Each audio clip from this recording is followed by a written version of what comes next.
I'd like to call to order the regular City Commission meeting for November the 20th, 2024. And for all you folks out in TV land, welcome to the meeting. For everybody in the audience, welcome to the meeting. I would like to have the roll call. Commissioner Rocky Smith. Here. Commissioner Mike Mitchell. Here. Commissioner Frank O'Donnell. Here. Commissioner Adam Marl. Here. Mayor Denise McGriff. I am present. Would you all please rise and, as you can, and join me in the flag salute.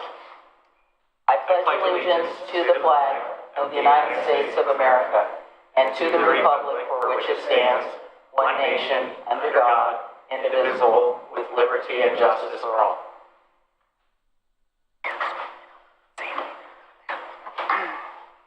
All right. Tonight, for once, we do not have any ceremonies or proclamations. Normally we have one every meeting, but we don't tonight. So we do have two people who are here tonight for public comments for items that are not on the agenda. And they all know that they both know the drill. So, please come. Why don't you both just come forward at the same time and we'll call on you. And you know the drill. I'll just say it for the listening audience. Name and city of residence for the record. And if you don't live in a city, area that you live in for the record. So please come forward. And you don't even have to sit in the same next to each other if you don't want to.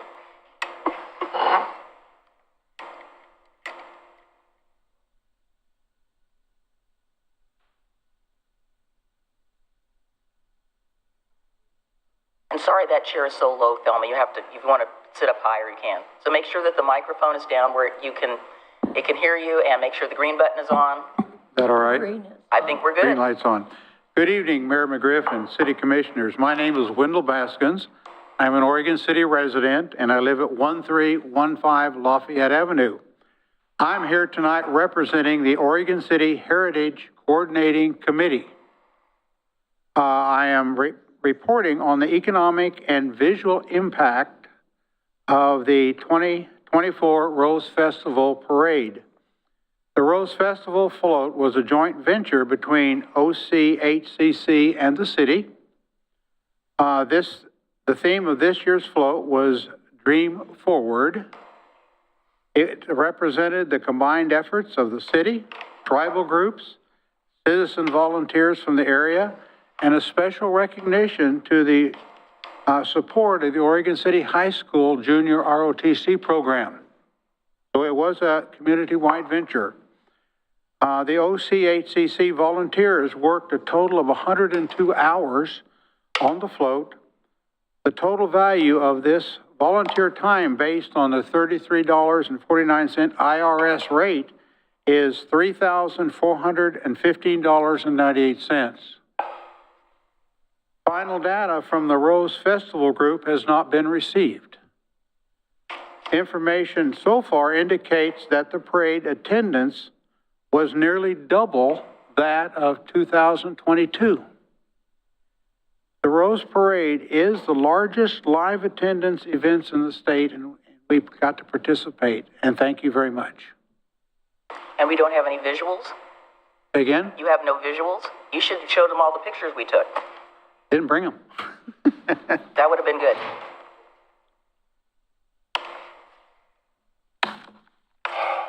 Good evening, Mayor McGriff and City Commissioners. My name is Thelma Hagen-Miller. I am a resident of Oak Grove, Oregon. I am before you tonight as a representative of the ad hoc group that calls itself the Oregon City Heritage Coordinating Committee, or OHCC. OHCC's main purpose is to be involved in activities that promote the city of Oregon City to visitors who contribute to the economic development of this within the city. And we welcome participation by anyone out there interested in that subject. With the help of the city, OHCC put a float in the Rose Festival Parade. Wendell has told you about that project and its economic impact. The theme of the 2024 Rose Festival was Dream Forward. The theme of our float and our associated activities was Oregon City Dreams. That was also the theme of the Oregon City Heritage Coordinating Committee sponsored familiarization tour carried out in late May 2024. The tour had 12 participants who are tour operators and frontline people in the tourism industry on it. Visited sites included some of the museums and other visitor-related facilities. For the Dreams section, information was shared about the development of the Tumwata Village site by the Grand Ronde people. Each of the tour participants received a lovely cloth bag containing all kinds of information and gifts and coupons provided by the Oregon City businesses. Some of you were also involved. 30-plus volunteer hours went into this tour with an estimated value of $10,470 plus the cost of the motor coach at $1,500. The members of OCHCC are looking forward to the final presentation by Whereabouts on the new DMO Destination Management Organization and how we can participate in programs that meet our goals.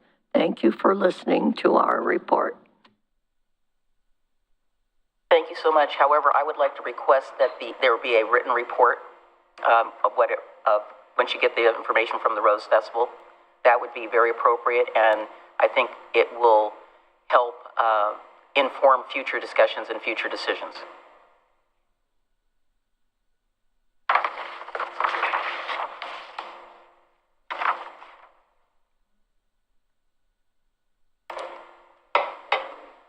And I will say for the record, Commissioner Smith and I participated in the Rose Festival parade, and was I behind the marching band, or was I in front of? I think I was behind the marching band. It depends on the moment. Yeah, well, I think I was behind the marching band in front of the float. So You were ahead of Doug Neely. I know that. yes. So Doug was on the float. Yeah. So I will say this again for the record. So I walked the entire route, and I'm going to say, outgoing Mayor Wheeler got to ride the whole thing. So I have been sticking it to him until he leaves office and say, some of us can walk, the parade route, and others have to ride because, maybe they're too delicate. So anyway, I told him that when I saw him at the league. All right, so let's move on to the next item. Is there anybody else that's in the audience that didn't sign up that wants to speak? Okay, we'll move on. So we have some presentations. So who's here from the Parks and Recreation? I see my two friends there in the audience. So Park and Recreation Advisory Committee is going to give us their annual report. You're not going to come up and support him? Well, he might need some help. The more the merrier,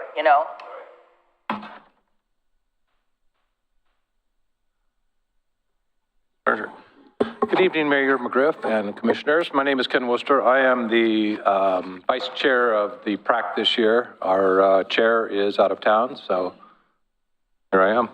And Timothy in the back is here for moral support. And who's the chair this year? Sorry? Who's the chair? Steve Williams. And I think he's going off as chair this year. Okay. And just for the record, Tom Kissinger, Deputy Director of Parks and Recreation. We're here to give the annual update for the Parks and Recreation Advisory Committee. I'm just going to start with a couple of the department accomplishments that we've had this year, which include the completion of the new Veterans Memorial Plaza at Mountain View Cemetery. We also installed a new niche wall at the Mountain View Cemetery. We did our second annual volunteer recognition event, and Tim Lanehart was voted Committee Volunteer of the Year, so we're very proud of that. Completion of the Pioneer Center's slider door project, so those slider doors have been replaced. And we are preparing for resurfacing the swimming pool, which is going to be a pretty big project that we're very excited about. All of these accomplishments are in addition to our normal work of providing programming, events, and clean, safe, and green parks for the community. But what we really want to focus tonight for our update is kind of the future of PRAC and the upcoming year. In this transition period between directors, we've established kind of a 6-month agenda. That agenda goes through January. And what we'd like to talk about is kind of what comes after that and the projects that we'd like to work on together with PRAC. With that, I'll kind of turn it over to Ken and let him talk about some of those projects, and I'll be here to support that from a staff perspective. And though the department has actually done a lot of amazing things, and a couple of the ones that are really the most important are the adoption of the Park Master Plan, and currently working on the SDC methodology and the CIP involving that. And though the park or the PRAC did not have a lot of involvement in those two projects, we are proposing to kind of change that a little bit and really focus on some steps that we think may go a long ways in helping implement these plans once they have gone completely through the adoption process. Before that, I did want to say that we actually do kind of have one joint accomplishment, though, which is the pollinator garden that actually gets planted this Saturday at the pool. So I'd like to throw that out for anybody that wants to come down and help plant the pollinator garden. That is something that the PRAC did work on a little bit with staff, and so we're excited to do it and to be part of that, and are looking forward to getting those plants in the ground, and hopefully it'll make some big differences on that site. But tonight, we want to try to propose some kind of upcoming projects that we think, again, as I said earlier, would go a long ways to help in the adoption or the implementation of these two plans, one being the Park Master Plan, and the other one kind of focusing on the CIP and the Park SDCs. And these are all, of course, projects that we would like to work on and bring our forward recommendations to the commission as we proceed. We've worked with staff to kind of develop a list, and so these are all proposed, and again, with the commission's blessing, we would like to move forward with those. The first one is that we, with the adoption of the Park Master Plan, one of the things that was kind of noticeably missing are design standards for parks. So basically what we're looking at is a process to kind of establish kind of what people can expect if there's a park coming into your neighborhood, and it's either a neighborhood or designated as a community park, depending on, nobody really knows what that means. And we think that one of those things that would help both the folks that are getting a new park, as well as you and us and the Planning Commission and everybody else that goes through this process, is to have some kind of consistent design standards, which would then create kind of an expectation of what people can, normally say, okay, well, I get it, it's a neighborhood park, we're probably going to have this, we'll probably have, a couple of things, but not just just kind of a free-for-all when it comes down into start implementing those designs and some of those other things. Do you want to follow up with any of that? Was that good? Okay. We also are wanting to help work with staff on a rental policy, which is a little bit more kind of a consistent way to prioritize some of the partnerships and create a little bit more consistency across the department. And I think Tom could probably speak to that a little bit better, but it is something that's going to come, that hopefully will come to PRAC before it comes to anybody else for adoption. So I'll let you take that one. Yeah, and just for a little more clarity with that, the rental policy would look at, we have three very different sites. We have our parks, we have our cemetery, we have shelter rentals and things that go through that group. We have room rentals, we have swimming pool rentals, and we have all these different groups who are partners of ours who are helping provide services to the community. Each of those divisions within the overall department are all handling these partnerships in different ways.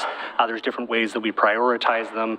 So creating a policy that creates consistency throughout the department on how things are handled, whether it's a fee waiver, whether it's when somebody calls in and wants to book a room, but we know that a group uses that room on a typical basis, how do we handle that for the general public? Are we prioritizing that partnership over it, or because the public called first, are we prioritizing them? So looking at these different scenarios and creating a consistent message that we can then use to solidify these partnerships with our groups. The third project that we'd like to work on is to help set up kind of a rolling 5-year capital improvement plan.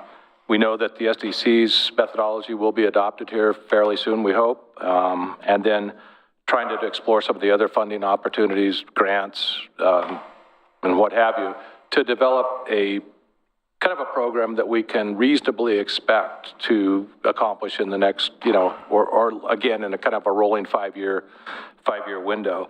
The CIP, to my understanding, is huge, and it's not going to happen overnight because of that size. So it's going to have to be broken down into chunks that we think that can be implemented in a a reasonable manner, I guess, would be the best way. Cemetery fees is another project that, after talking with staff and touring the cemetery, we realize are kind of woefully under market, and we need to take a look at that and hopefully bring you a recommendation to kind of start kind of getting that back into line, because it sounds like there's just really almost no way that some of these perpetual maintenance agreements at the cemetery will ever, it's just going to be a drain completely, so that we need to try to help get caught up with that. Anything else you wanted to add to that? Fourth is a memorial / kind of bench policy.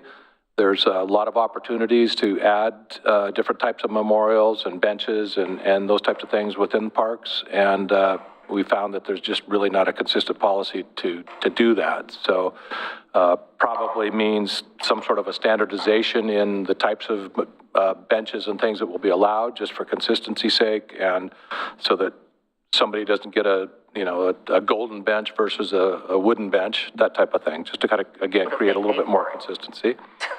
And then finally, which is one that I think is probably the most important, is that we want to help establish some community engagement standards for dealing with park projects. And again, as we've kind of learned, there really has not been a real well-defined process, and we think that actually the PRAC could probably take a lot of heat off of the Planning Commission and eventually the City Commission by hosting some of these meetings and engaging the community in a lot more aggressively and earlier in any sort of a design process for a project that's going to be happening within one of our parks.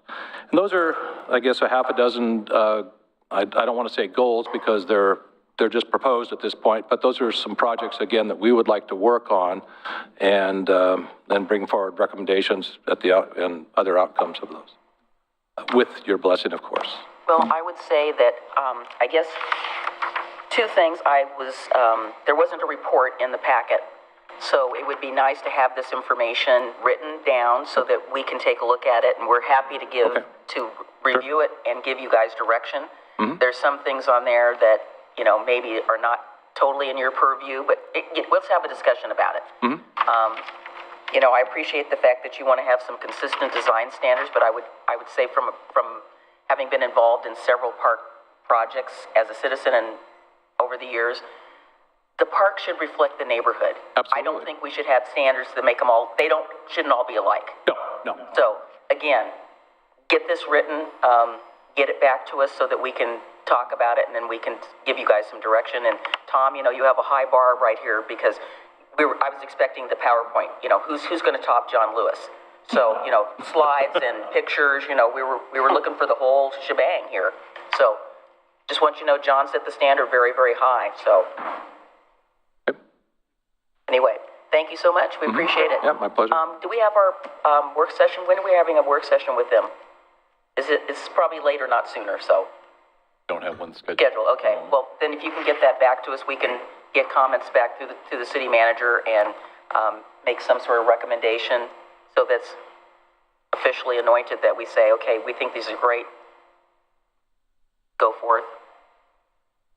Okay. All right. Now is not the appropriate time to comment on what they just. Oh, you can comment on it, but I think we need to have a discussion as a commission, because we're going to be giving them policy direction. They're an advisory committee. Right. They don't actually have, a whole lot of authority for stuff, so. Well, they're actually supposed to give us policy recommendations. Well, yeah. Because that's what I would think. I wrote notes, so I've got everything you said. Great. But it would be good to see that come back to us, because not everybody's taking notes, so let's get it back to us, and then we can give them direction. Under presentations is not really where we would be doing that direction. Okay. Well, Why, did you have some comment? No, I did. Oh, yeah, please make a comment, yeah. We're Well, not- just a couple of Yeah, we're suggestions. not, yeah, please. First off, I think the half a dozen items that you mentioned are terrific. And I think it's important. And all of those were great. The only thing I would say is, when you're talking about rental policies, I hope you'll take another look at fees. And a particular concern for me is, are we charging non-Oregon City residents enough of a premium since they're not paying taxes? And we have some capacity issues, and some of the things we do, particularly related to the pool, fill up so quick. And I think our residents should, our non-residents should pay more of the freight, I think. And the other thing I would say on the memorial or bench policy, if that could maybe be expanded a little bit and look at other sponsorship opportunities, whether it be, sponsoring maintenance of a field, or there's a lot of different things that could be, adopt a park kind of thing. So that'd be my only suggestions, and maybe that can come when you come back. Mm-hmm. Okay, thank you. I don't know if, well, I know you weren't here, but when Richard Bloom passed away, the owner of B&B Leasing, the family wanted to have some memorial for him, and I know that came before the city commission. They went to the neighborhood association, and now we have Richard Bloom Tot Park. And we do need to change that sign because the apostrophe is in the wrong place. But it's not Tots apostrophe Park. Anyway. It's Right. another story. We talked about that, but that was an example of where someone came in and they sponsored the monument that the city approved that went into a park. Great. Please. Because it was mentioned, rentals, this is a topic I've been talking about parks for 10 years, 15 years, 20 years. And I won't go into detail about the last memory of the last meeting I was in with the Parks Director and the Mayor where we were assured this had all been resolved. I had my doubts. Clearly, it's a mess still. And I've tried to convey to this commission numerous times how much of a mess it is. And so if you can tackle that in any way, preferably before we have someone maybe come into the department, I don't know. It has not been fixed forever. And there's some block to fixing it and dealing with it. It is so massive because of the overlaps. And by the way, we spent the same time parallel trying to deal with not only rentals, but events, both of which said were underway. Tourism has kind of gone away. The event process has gone away. The grants have gone away. Everything that we were making momentum on and even were told we had made progress and almost got fixed, either wasn't there or didn't get fixed. And so I am adamant about it. I am in-depthly in knowledge of it, and the experience is one of the reasons I don't plan events in this town anymore. We have to figure out a way to make that work and make the oddities of the city parks buildings work. And they don't. They're all inconsistent, and so I beg you to help on this. And I hope we get a parks director that figures this out. Well, our goal is to be an asset to you, so. Absolutely. Any way we and can I know do there's that some is- vacancies coming up, so I think with some of the proposals that you are talking about, that maybe when we have our communications section put out the advertisement for those vacancies, that we can talk about, we're looking for some skill sets that kind of would complement some of these things, which would be great. So thank you for very thorough information, and we'll look forward to that memo. Okay, great. Thank you for your time. All right, thank you. Thank you, Timothy. All right, next on our agenda, we have a presentation by Clackamas County Social Services, and I'm sorry that I don't know anybody's names who's coming up because I didn't get that in advance, so I apologize. You have a PowerPoint? Pardon? You have a PowerPoint, so We do, Jacob's got yes. everything, and you've got he's gonna get you the clicker.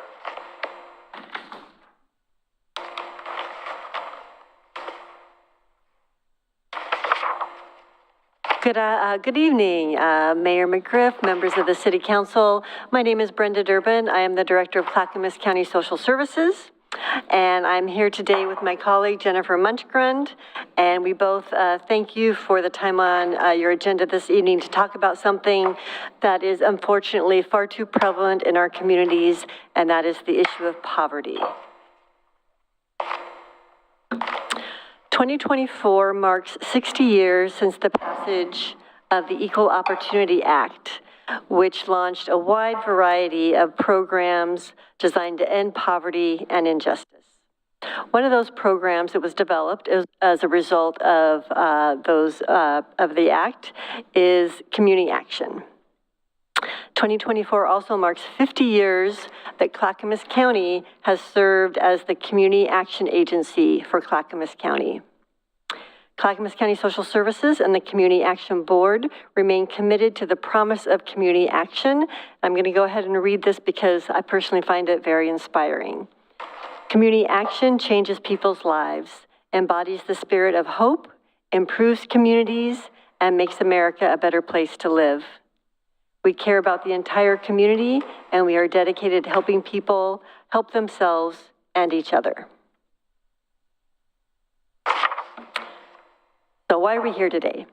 The anti-poverty work that is conducted by Clackamas County Social Services is guided by a 9-member board that includes people with lived experience of poverty. That work is informed by a needs assessment that is completed every 3 years. And the Community Action Board participates in the development of a strategic action plan. And we're here today as part of the implementation of that strategic plan. The 2024 plan reflects the lofty goals that were envisioned 60 years ago. The plan has 3 major focuses: increasing awareness about the current state of poverty in Clackamas County and programs that help to mitigate the impacts of poverty.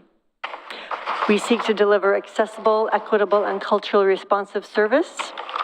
And we hope to cultivate a sense of belonging so that all community members and program participants experience support, inclusion, and safety. Our presentation today is going to focus on that first goal, which is increasing awareness about the current state of poverty in Clackamas County and in Oregon City. And we're going to pass this over to Jennifer, who understands this in great detail. So when we did our community needs assessment, we went out into the communities throughout the county, and we were looking for information from those who were struggling, who were experiencing poverty. And what we found was that many of the residents who were talking to us about struggling to meet their needs were above the federal poverty level, but unable to meet those needs. So often we talk about the federal poverty level, thank you, as kind of an indicator of how our community is doing and who's living in poverty. If we define poverty as unable to meet the basic needs, then the federal poverty level, which for Clackamas County is about 8% of our community, isn't capturing even a large portion of the folks who are struggling in our communities to meet their basic needs. So what we did in our community needs assessment was look at other measures that are available to measure who is able to afford to live in our communities. So first of all, we explained with the federal poverty level, it was developed in 1964. It's based on the Department of Agriculture's economy food plan. So it is the very minimum that somebody needs to have a nutritious meal. And it assumes that a household will use a third of their income to pay for food. And that's based on a survey that was conducted in 1955 that found that a household at that time in 1955 was paying about a third of their after-tax income on food. So we know that a lot has changed since 1955. And the federal poverty level hasn't really taken that into consideration. It's using that same model that was started in 1964 and adjusting it incrementally based on the consumer price index. So, and the other thing about the federal poverty level is what the federal poverty level amount is in Oregon is the same as in New York. What it is in Estacada is the same as what it is in Portland, what it is in New York City. So it does not take into consideration the actual costs of where you're living. What we know is that food is no longer taking up a third of the household's income. So the Consumer Expenditure Survey for 2022, which is shown up here, the average U.S. household is spending about 12.4% of their income on food. And that's food, groceries and food eating out. So that combined, 12%. That's a big difference than 33%. And so if we look at the federal poverty level, which for a household, for one person, the federal poverty level in 2023 was less than $15,000 a year. And that's, I'm not sure about any of you, but I know I could not live in Clackamas County on $15,000 a year. If we looked at the federal poverty level and applied the highest percentage of a household, the highest percentage that they're spending on food, 16.7%, if we used that to do the full calculation of the federal poverty level instead of the 1/3, it would raise the federal poverty level by $10,000 to $25,000 for one person. And I think that's still going to be really difficult for somebody to live in Clackamas County today on $25,000 alone. So it just shows you that federal poverty level, it is just not working for us to determine who's struggling in our communities and who do we need to help and how can we help them.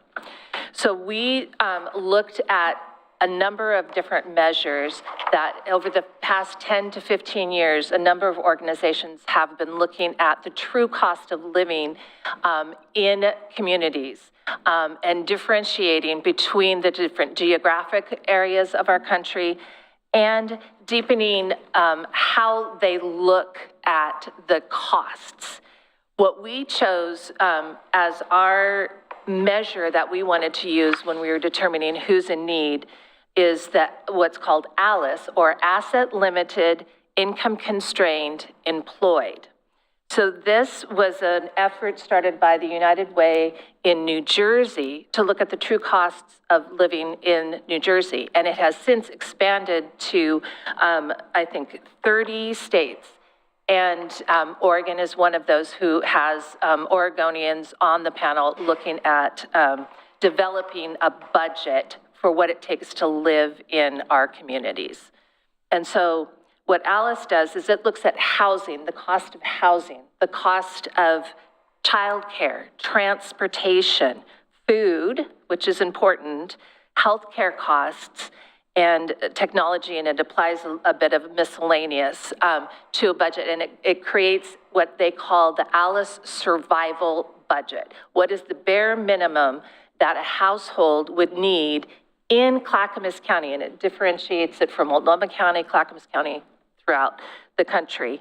And it differentiates it based on not just the size of the household, 1, 2, 3, like the federal poverty level does, but it looks at who's in that household.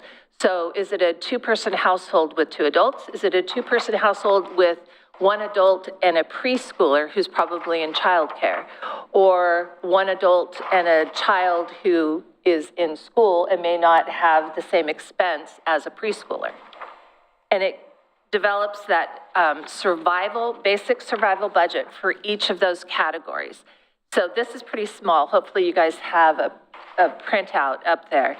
But what this shows you, this slide, is for a single adult to meet the bare minimum survival budget in Clackamas County, the adult would need to make $47,772 a year to be able to meet their basic needs. That's a far, far away from the federal poverty level of just under $15,000 a year.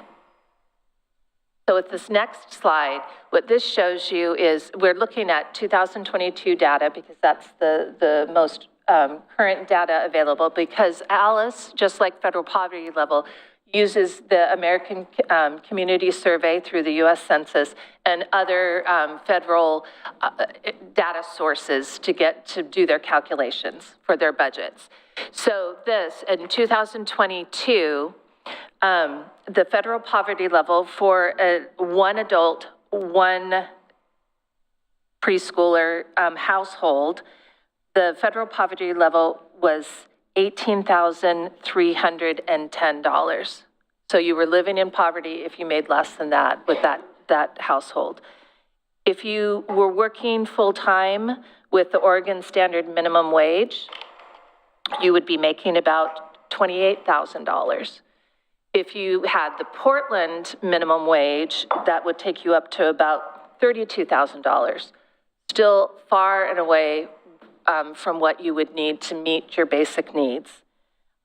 In Clackamas County, if we looked at the job vacancies for 2022, and this adult in this household was fortunate enough to make the average wage of those jobs that were available, that person would be making close to $45,000 a year.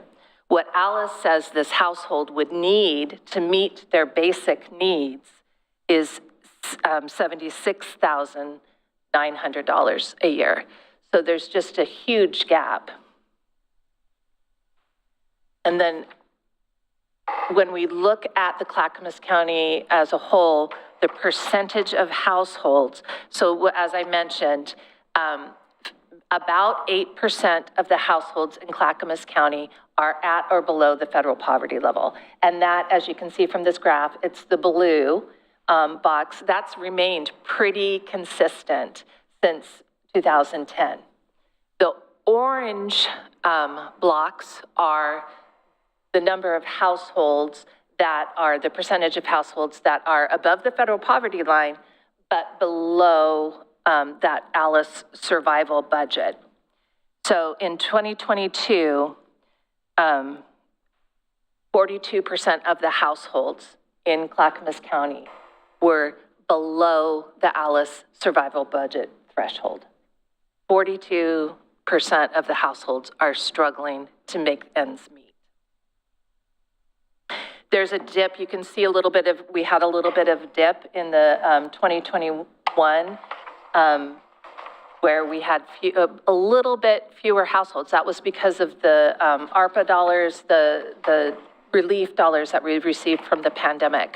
We saw that some of those dollars helped move a few families up above the threshold. And percentages can sometimes not tell the whole picture. And so I wanted to include what does that mean kind of like numbers wise. So you can see on this graph in 2022 that we had just under 13,000 households in the county that were below the federal poverty line. We have about 93,000 households that are above the ALICE threshold, and we have about close to 55,000 households that are above poverty level, but below the ALICE survival budget. And that group that is above the poverty level, but below the ALICE threshold is the group that's growing.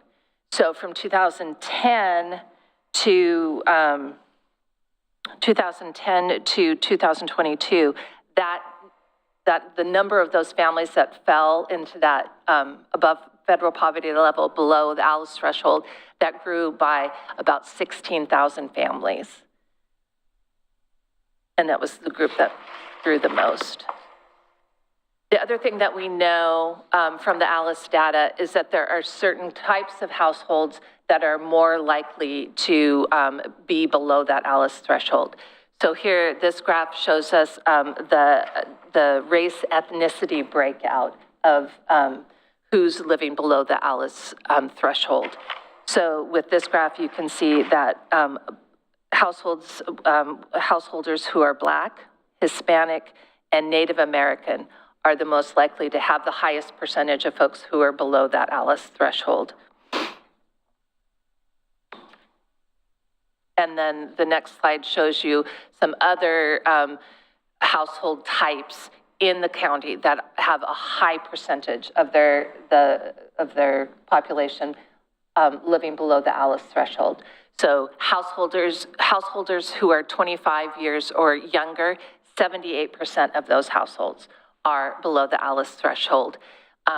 Householders, and this is a very concerning one, 65 years or older, 54% of those households are below the ALICE threshold. And then, of course, the single-parent households are also 77%, 72% of those households are below the ALICE threshold. The other number in this slide gives you how many households is that. So if you look at the householders 65 years and older, 54%, that's close to 26,000 households in our community are below that ALICE threshold and are struggling to meet their basic needs. And geographic location, it varies quite a bit. Oregon City falls kind of toward the right. It's 4 from the end there with 46% of the households in Oregon City falling below the ALICE threshold. So we use American Community Survey data to look at what that looks like in Oregon City. So in Oregon City, about 37,500 residents, close to 14,000 households in Oregon City, 6,349 households in Oregon City are below the ALICE threshold. If we look at ALICE data gives us the household percentages, what percentage of a population is below the ALICE threshold. It does not go down to the city level. So this graph takes the Clackamas County percentages and applies it to the population, those percentages to the population in Oregon City. So here you can see the householders 65 years and older. There are about 1,772 households in Oregon City that fall below, for that population, that fall below the ALICE threshold. You can also, so that just kind of quantifies it as to what households are struggling in Oregon City and what is the number of those households and those groups. And then the next, because Oregon City isn't going to 100% mirror Clackamas County, I included this slide in the information, which is the median income for those household types that we talked about. So you could see where maybe there are some differences in Oregon City. So for example, the single male-headed household in Oregon City, the blue line is Oregon City median income for that population, and the orange is for the Clackamas County as a whole. So you can see that male single parents make a little bit less in Oregon City than they do in the Clackamas County as a whole. So that group may have more people in Oregon City, those households struggling. And also the 25 years and younger have a little bit of a better median income in Oregon City. So there may be fewer of those households. So that just gives you kind of a measure of how to look at that for Oregon City as a whole. And then for those of you who may be interested in learning more about Alice, I've just listed some of the links that you can use to go look at that data a little bit more on your own, if you're interested in that. And now I'm going to hand it over to Brenda. So I know we threw a lot of numbers at you. We're happy to try to answer any questions that you might have for us this evening. So are you making similar presentations to some of our neighboring communities? We've been to Malala, Milwaukee, city councils. We've also made several presentations to advisory councils that serve Clackamas County. So what is the call to action? The call to action, from my point of view, is a suggestion that the city might want to consider what's within your purview in terms of impacting this. What does it look in terms of job training? What does it look like in terms of supporting different population groups? Are there opportunities to provide additional support to, older adults or younger people starting their families? This data, I think, is really powerful in terms of what it tells us in terms of what the cost drivers are. Transportation, are there any opportunities to reduce the fares of buses or what have you? Poverty is clearly, it's a large global issue with a lot of moving parts. But what we're really hoping to do with these presentations is raise awareness about the impact, the size, how different communities are impacted differently, and just sort of ask you to consider, what the city might be able to do to help, allow all city residents to meet their full potential, meet their basic needs, take care of their kids, get the education that they need, so they can contribute to their communities. Well, it's too bad that he's not here, but our economic development manager, we have a program called Talent Ready. I don't know if you've had a chance to talk to James Graham, but I think a lot of the information that he has and the programs that department is putting forward on behalf of the city to help people get ready to work, to help the employers and the employees, I think might be beneficial information for you all, so that you can also refer out people. So we can get you in touch with James. That would be great. Thank you. Any other comments, commissioners? Okay, thank you so very much. Thank you very much.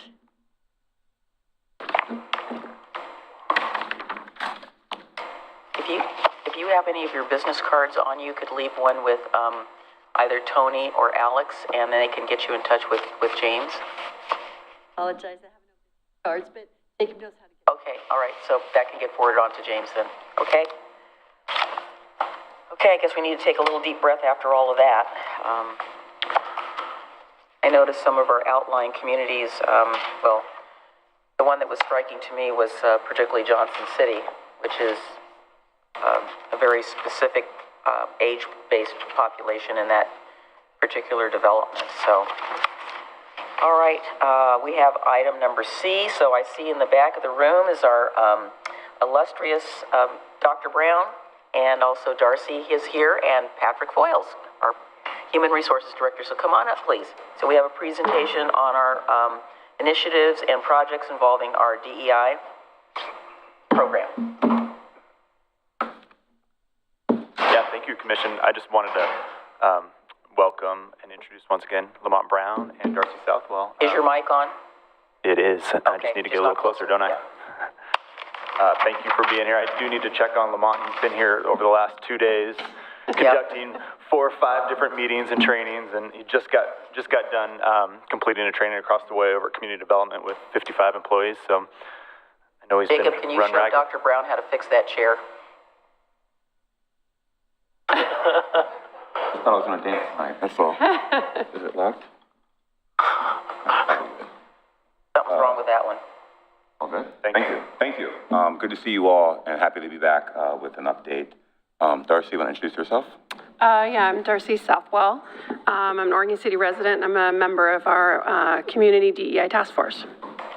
So we're here to provide an update of the current project with a quick refresher of what we've done in the past. what we're doing now and where we're going. And so this is my team.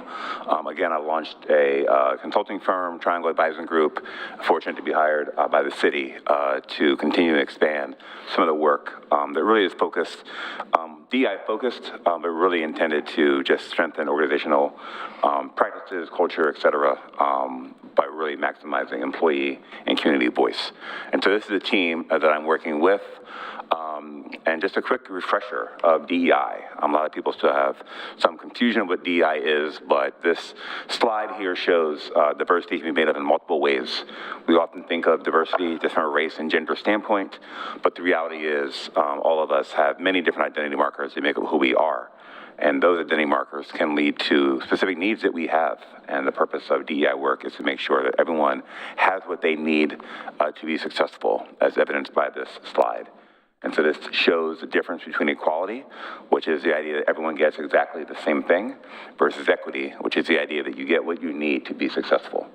And so hopefully this is a refresher around what DEI is and what it's intended to do on behalf of the community and the staff here at Oregon City. There was an initial project back in 2022 based on a resolution that the City Commission approved to support racial equity and DEI to ensure safe space for staff members as well as community members. And so initially in 2022 through 2023, we launched a DEI assessment, created a DEI community task force, and used the assessment results and the input of the task force to create a DEI framework. That framework had several different tasks on it, as well as a commitment statement that the staff and community members gave insight to. That led to this current project with a focus on the 6 initiatives you see on the screen that launched this summer and will go through June of 2025. This project has 3 major areas of focus. One is establishing and utilizing a DEI work group that is made up of staff members representing all departments within the city. The second major focus is training, and so we are in a process of training every single staff member on organizational best practices and DEI principles, with heightened training for those in leadership roles. And the third area of focus is a community task force. And so we are happy to continue and expand on the size and depth of that task force. Darcy is a member of that task force who is also here to share perspective on what we're doing and where we're going. Just an update on some of the work we've done thus far. The screenshot you see of the slide on the left side there is what was used to educate the community on this current project and give people an opportunity to engage in several different ways. One of those ways is the task force, which is why we have some new task force members who saw this and were interested in being a part of this project. You can see the area of focus there, not just provide insight and input to the resident perspective, but also to collaborate with city leadership. And so each of our task force meetings, there's a member of the city leadership who's there to answer questions, be a resource, but also to engage and understand better the community perspective. And so this is a couple slides just from some of our task force meetings, really focusing on high level of collaboration and really requesting, honoring, and valuing input from different community members. And you can see some initial outcomes. We've had 3 meetings thus far and some pending areas of focus that we'll work on over the next several months. I'm going to turn over to Darcy to speak on behalf of not just herself, but the rest of the task force members. Thank you. Yeah, so these are, the comments I wanted to share with you today are really a consensus of our task force. And, you know, we are made up of a group of passionate, dedicated folks who really support the city's commitment to building a more inclusive, equitable, and diverse community and its mission to foster a culture that celebrates diversity and ensures every voice is heard and valued. We readily acknowledge that successful implementation of that work requires funding, and we fully support the city's efforts to strategically plan for and allocate resources to ensure those initiatives thrive. A couple of specific points that the task force wanted to share with the City Commission is support for embedding equity into decision-making practices, whether that is how the city is choosing to recruit and hire its staff, or the individual decisions made by the City Commission, or how advisory groups and committees are sharing information with you. Asking questions like, who benefits from this decision we're making? Who is potentially negatively impacted, or who are we not supporting by making this decision, are the types of questions we're suggesting you think about when we talk about equity in decision making. The second thing we wanted to share was encouragement to take proactive steps to support and uplift the awareness and acceptance of all lived experiences within our community. While we value and appreciate the proclamations as an important gesture of recognition, their true impact is really realized when it's paired with action, and action that tangibly supports and empowers the diverse communities that make up our city. So we appreciate the opportunity to share this with you, and we'll continue to work with Lamont and the staff that participate with us, and we're looking forward to doing great work. Thank you. And this work continues. You can see we're in process, and so we hope to, by the end of May, have some recommendations that the staff can consider to not only continue this work, but to really make meaningful action. Thus far, the work has been primarily focused internally, and so the initial assessment was focused internally. We're hoping to expand that to an external assessment when the time and budget, of course, aligns. In addition to the focus on the community through the task force, there's also a work group. And so there's currently a work group that was initially formed as a DEI work group, but that work has expanded beyond just this DEI focus. One aspect of DEI is inclusion and honoring and respecting the voice of, in this case, staff members. And so this work group, what you see here is a picture of work group members collaborating and discussing and giving suggestions and ideas for leadership to consider that they've done in a multitude of ways. And so this slide shows some examples of discussion topics we have. There is a 3-hour meeting that's currently happening bi-monthly. That group met for 3 hours yesterday, and you can see some of the conversation topics that we have here. Some of these have led to tangible, specific outcomes, such as embedding DEI-specific questions in interview protocols, and enhancing organizational climate through different decisions and initiatives that the leadership team is undertaking. And so this is just a sample of some of the discussion topics that group is undertaking. This is a list of things that have occurred thus far with meetings. And so this is not a kind of go in and temporary do work. This is an ongoing effort to enhance the capacity of staff, maximize the resources the staff has, to really ensure a quality work experience for all people that just gets better and better over time. A few meetings that are scheduled in early 2025, you can see there on the screen. And so our assumption is by end of May, there'll be an update with regard to specific actions that have been implemented, more that are recommended, and consideration of how to further strengthen the Oregon City brand and community for staff and the community. This is just a summary of some of the positive impact we've had thus far. This has expanded to the school district where we've met several times, and you can see some of the other key outcomes, some of which I've alluded to already. Again, the work is continuing, so this is just a brief update in the middle of our project. You can see further efforts here that are all connected to input from staff members. And so this is the leadership team really honoring and valuing the voice of all staff members through multiple channels, leading to specific areas of focus. And lastly, I won't read that, you have access and read it, but this is a commentary from a staff member who attended one of the DEI training sessions. And so in an effort to make sure that everyone had adequate access, we designed 4 different sessions. Today was the 3rd one. The 4th one is in January.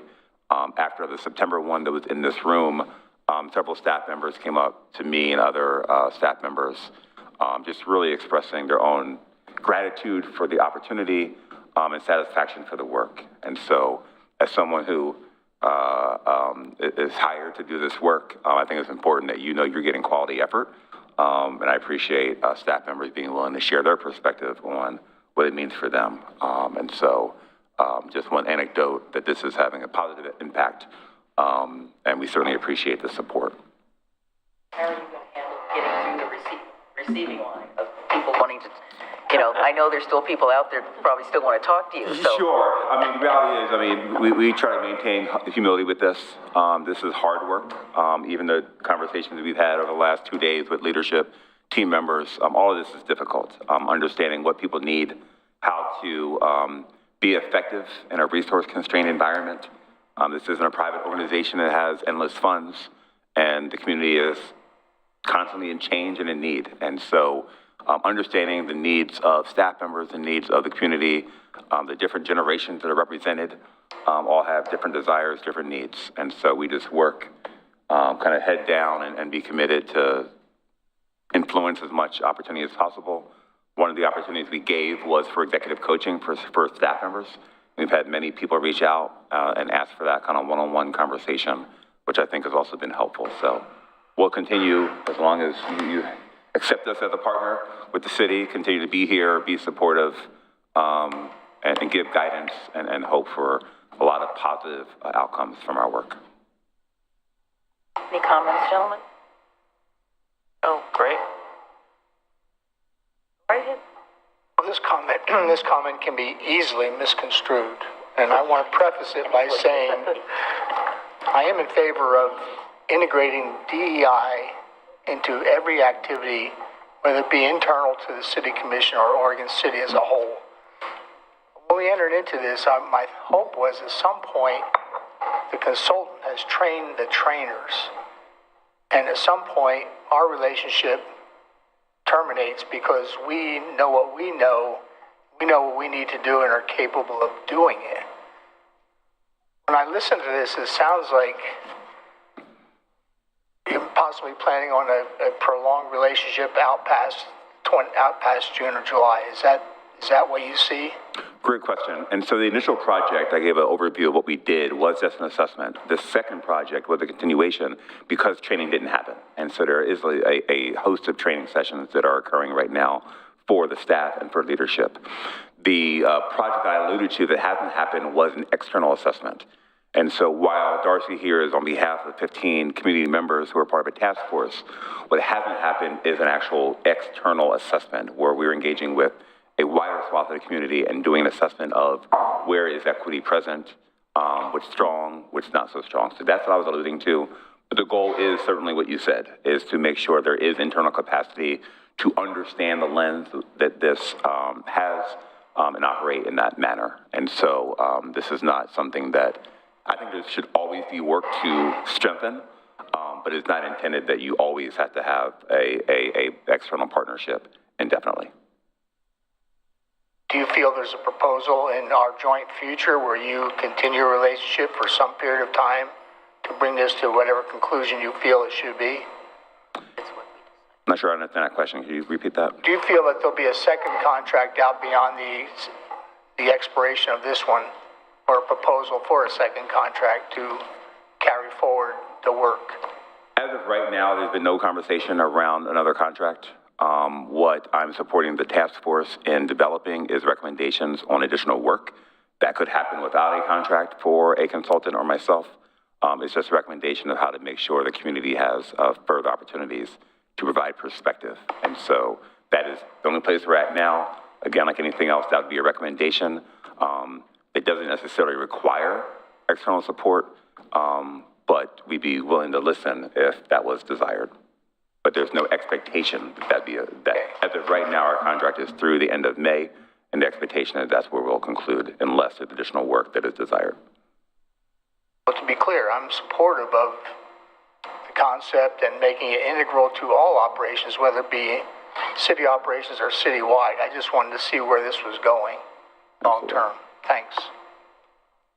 Michael? I'm just trying to figure out how to word what I want to ask. And this is not related to Oregon City specifically, but it's pretty obvious that that nationwide, whether you call it backlash or whatever word you want to use, there's become a political aspect to DEI. How have you, as a consulting group, changed your work or responded to that? Because you're operating in tough territory. Great question. And so I've actually revised the plans for some of yesterday's meetings and today's to respond to that. And so some of what we talked about yesterday, both in the task force, but also with the staff work group, is an understanding of where the nation is right now. And the reality is the nation isn't in one place. There are many different communities who have many different perspectives. One of the things we talked about is that great DEI efforts is focused on people. Who are your people? What do they need? How do we give them access? And that, to me, is a strong leadership best practice, regardless of one's beliefs about what DEI is or isn't. And so some of the conversations we've had, even last night, was, should we shift the name from a DEI task force to something that is even more inclusive? One of the conversations we had is that everyone who volunteered to be on the task force has some commitment to, understanding of, or sensitivity to DEI. The reality is there are people in Oregon City who may not have that. They should also be at the table. And so how do you make sure that we are inclusive of all people, regardless of your background, regardless of your perspective? And so part of the work that we're undertaking now is considering perhaps a name change, considering how to expand the efforts to bring in more people and voices to really represent all of Oregon City. And to really focus on, this is great leadership, and this is great sensitivity to people, whether it's staff members or community members. And that can be done without a concrete focus on DEI. It really is just on people. And so that is how we're kind of navigating it. And in conversation with community members such as Darcy and staff to identify what is the ideal language that resonates with Oregon City. It may be different for another community, but we want something that is personal to the Oregon City community. Thank you. I have no questions. Okay. Ken? Thank you. You mentioned how there is engagement going on between you and the school district, and I saw that on the calendar of past events. Can you talk a little bit more about what that alignment has been like and what it is that they're up to and what it is we're up to and how that is aligning? Yeah, and it's, again, still in progress. Initially, it was, hey, we want to make sure that the community knows how do we access the community, and one avenue was going through the school district for communication. What we found in doing that, and we've had several meetings, is that the district has its own DEI efforts as well. Normally we find that we reach out to a party or to a partner who's not doing it. And the fact that they were doing it was really encouraging. And so as we shared our own plans and areas of focus, we saw a lot of similarities. And so in some ways, we're working in parallel lanes right now to not overwhelm people who have to be in kind of two different groups doing two different things, and also not to confuse folks with what can feel like a multitude of initiatives. And so we have a determined, significant level of alignment and support for each other's work while working in parallel. In the future, that may be more intertwined, but obviously two different organizations, similar community members, but respecting each other's space in that area as well. Great, thank you. Well, I appreciate the fact that we've circled back to, in this conversation that we're having, so that we are being able to talk about what hasn't been said. And I think one of the things that I guess I'm going to look over our staff, how do we integrate some of these findings and this work into our goal-setting session? I think it's really important that it be part of what we're doing as well when we go into our session in February, March, whenever we're going to have it, so that it's not separate. And I don't have the answer on how to do that, so maybe that's something that Patrick and Tony can talk about with you about that, because we're going to be charting the future for the next 2 years. And I think it's important that we have some consensus or agreement amongst the future 5 of us that are going to be here over that next time frame.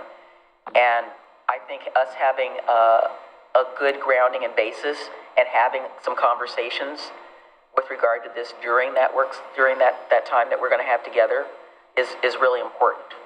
And I just was hoping to figure out how we might integrate that. Like I said, I don't have the answer. I just have the question. I do agree that we do need to have an external assessment. I'm not sure how we're going to get there yet, but it's something that we talked about initially. And, you know, as you know, I had talked with Darcy and several other members about the fact that I think, you know, my way of thinking, I think we do need to have a name that better suits us. And so I'm pleased to see that.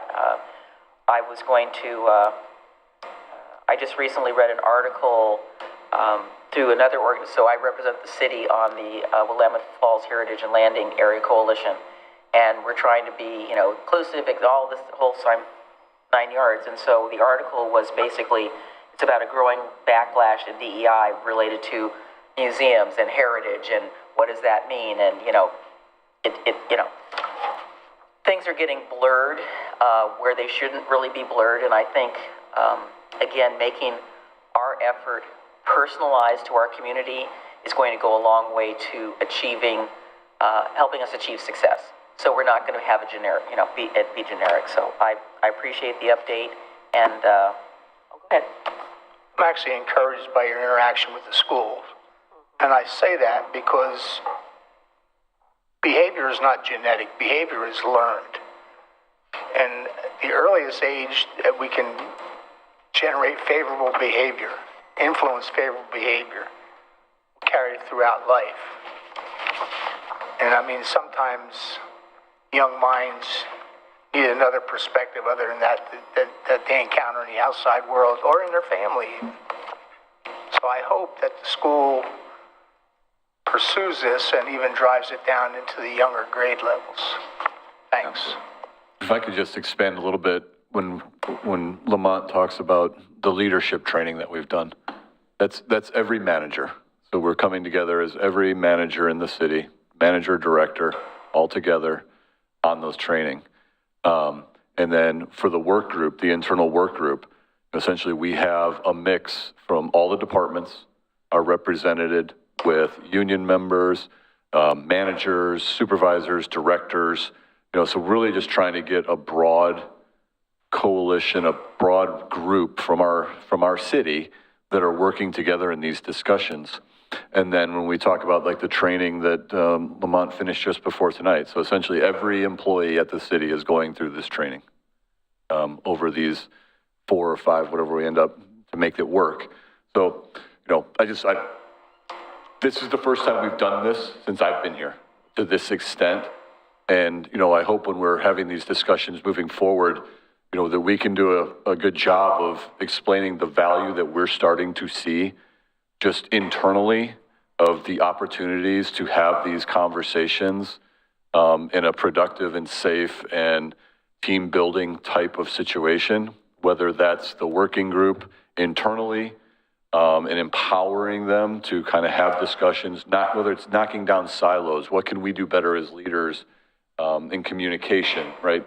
To having all of our managers together, training at the same time, hearing the results and what can we do to move forward. I do think it's been really great steps, in my opinion, that we've taken, and probably just from a staff engagement, staff morale, I think it's probably been one of the best investments I've seen inward facing for trying to have some of these discussions and addressing issues that sometimes have built up or not been addressed or haven't been comfortable to be talked about.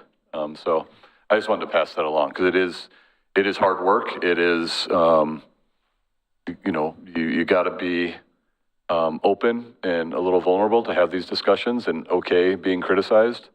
But, that's part of, I think, making a good team. Well, I totally do that. I hear that. I hear that from staff. because they come up to me and they tell me about how supportive of this is. And I'm going to steal Commissioner O'Donnell's thunder, but the community, this should not be lost on the community, so I'm going to say something that needs to be said. This is the most diverse commission that this city has ever had in its entire 1844 to 2024 history. Now, how do we, as 5 individuals, celebrate that, support that? How do we get, for instance, our own needs met? And I expressed some of this concern on my part to Lamont. Mm-hmm. I said, okay, so we're sitting up here, you know, we're representative of the community, but nobody can walk in our shoes individually other than us. So sometimes I know we've had things that were said, it might not affect Rocky in a way that it might affect me and Adam and Mike. So, I mean, again, this it's not the hard conversation I want to have here, but I want it to be out because it's something that hasn't been said. So how do we try to address these types of things amongst our own selves, but then how do we help facilitate some of that out to our community? I mean, that's kind of where, you know, where I'm coming from. And you and I have had these conversations ever since we've known each other. And, you know, people are, you know, are surprised that we've had these. I mean, I've not broadcast what we've said, but I've said we've been having these conversations for years. He and I have been having these conversations.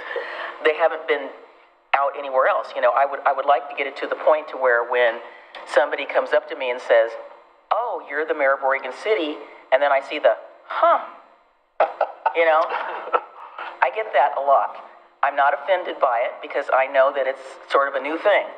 But, you know, one day we're not going to be there. So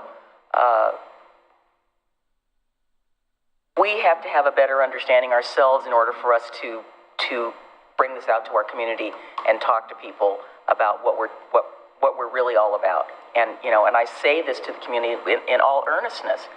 I said, you just need to come and see what we are doing, see how we're interacting with each other, and see how we are trying to be collaboratively supportive of the livability of this community. This is what we're about. So. Well said. So thank you so much. Thank you. All right. Thank you, Patrick. Thank you, Dr. Brown. Thank you, Darcy. Thank you, staff. All right, so let's look at the adoption of the agenda.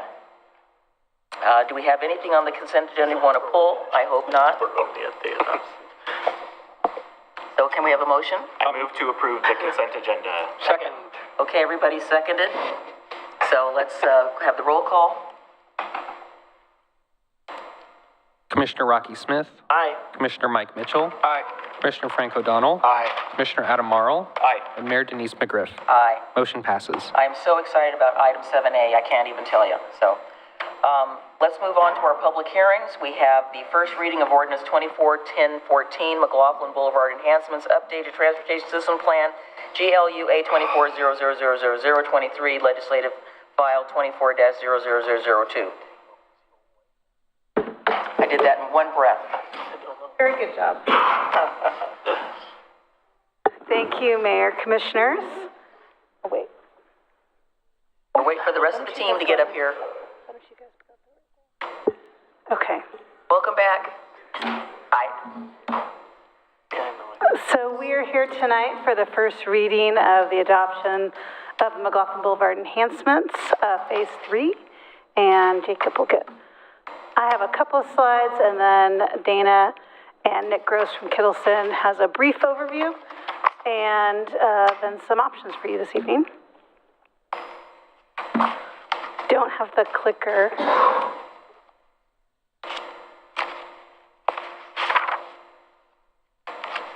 And it's the clicker. Passer. Clicker, yep. All right, so this is a legislative file, which means it was noticed and went to the Planning Commission on October 28th and held their first hearing. The Planning Commission recommended approval to the City Commission. We're here this evening. Legislative files, you do not need to disclose any ex parte conversations. Legislative files are open for conversation between you and the community. The only thing you would have to disclose is any direct conflict of interest. The proposal is to look at a preferred alternative for the McLoughlin Boulevard enhancement area. The original plan was adopted in 2005, and we are at phase 3. So a little over a year ago, we started this process, and a couple of commission briefings and commission directions. We're here with our plan and our preferred alternative. The legislative process, you have the criteria for approval is our chapter 17.68, which is our zoning chapter, and our Oregon City Comprehensive Plan, all of the applicable goals and policies. A staff report has been provided for you for reference for your findings if you make a motion this evening. So what are you deciding this evening? Sorry.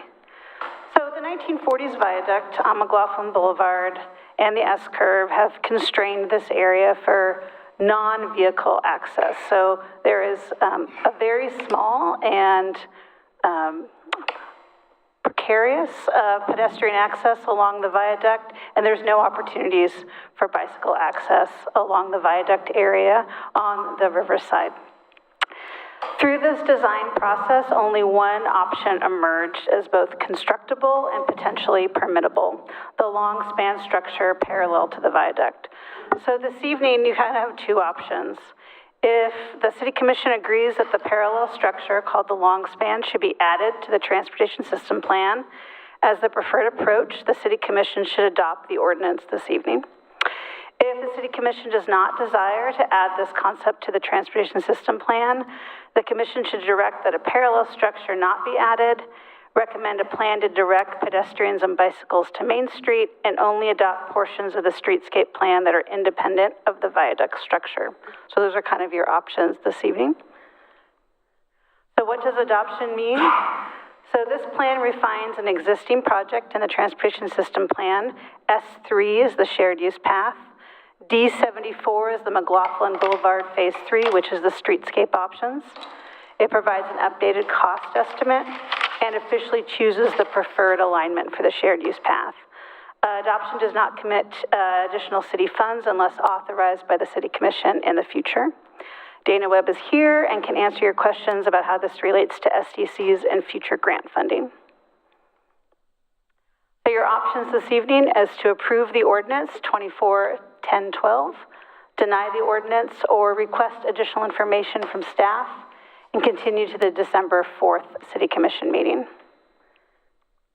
So I'm going to hand it over to Nick Gross with Kittleson Associates. He has a couple of slides just to provide a little overview of the process we went through for the last year to look at the preferred alternative for pedestrian and bike access, as well as streetscape improvements on this last section of the McLoughlin Boulevard Enhancement Plan, as well as Dana Webb, our Public Works Director. All right. Thanks, Christina, and good evening, Mayor and Commissioners.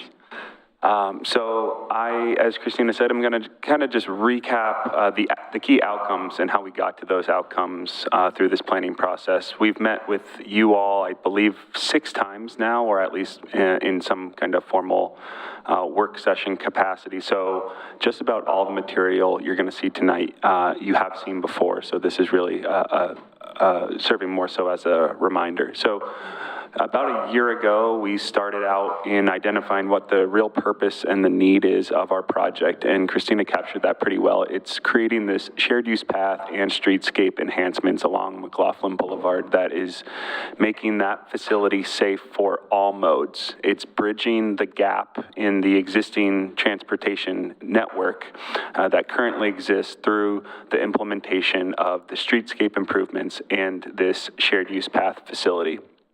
The needs are really filling that gap, better connecting the disjointed and abrupted, sort of disconnected network between downtown Oregon City and the waterfront. We know that that continues to be a very high priority, and that this piece of infrastructure, McLoughlin Boulevard, currently serves as a barrier. And so really trying to better connect downtown Oregon City to the waterfront and those placemaking opportunities. And then more broadly, supporting Oregon City's tourism, economic, and community development goals. Our study area, it's the segment of McLoughlin Boulevard, Highway 99, roughly from 10th Street down to Railroad Avenue. We very early on were also scoped to evaluate the trade-offs of a Main Street alternative. The majority of our alternatives, almost all of them, focused more so on the McLoughlin Boulevard alignment, and that is ultimately where we ended up. On the public involvement side, we had public involvement opportunities throughout our project duration. Here's a screenshot of one of our online open houses. Some of the key themes we heard from the public, it was really to maintain and improve traffic flow along McLoughlin, so none of the alternatives that we explored precluded or reduced capacity along McLoughlin Boulevard. Is really thought of as a separate structure for the shared use path, and the streetscape improvements all maintain the number of travel lanes, the turn lanes, and really focused on narrowing the lanes, widening the sidewalks, increasing greenery and placemaking opportunities on the street. Enhancing safety for all, building a connection and improving a connection to the future Tumwater Village and open space area, and increasing maintenance, monitoring, and cleanup along the corridor. These are all themes that we heard from the community and public. The alternative development process and evaluation, we started this again also probably close to 9 months ago, starting with a long list of everything under the sun, quickly narrowing down to our most promising alternatives. With our most promising, we did a pretty deep dive into the structural and constructability aspects, the geotechnical and archaeological considerations, as well as the cultural and historic considerations. This process began roughly in December of 2023, and we wrapped it up late this summer. It narrowed us down to our 2 most promising alternatives, the conventional viaduct with the 2 signature spans, and ultimately our long span alternative, which has been recommended as the preferred alternative. Some additional site context. I know you are all very familiar with McLoughlin Boulevard, but there are some severe constraints along McLoughlin Boulevard, notably the viaduct, and also just the constrained shoreline area. There's really very limited land out there. Some of the graphic illustrations you see here is just the depth of the Willamette River in this area underneath the historic arch bridge. So we're really dealing with a very constrained site, and the long span alternative has really been developed to best complement and fit into this constrained area. Pictured here in this blue silhouette is a concept rendering of what that long span alternative looks like. It runs that full length between 10th Street, connecting to the existing terminus of the sort of Esplanade Boardwalk area today, all the way down to the future Tumwater Village site, spanning through one of the arch columns of the historic arch bridge.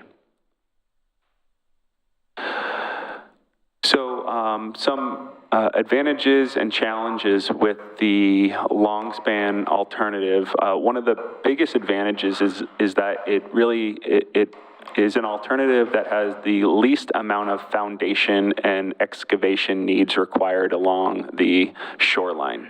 The shoreline is not only constrained from a physical standpoint, it is also an extremely sensitive area archaeologically, and there are very many unknowns, or just unknowns of what is in the ground out there. And so we've thought that any time a hole is made or any kind of excavation is increasing the risk of construction.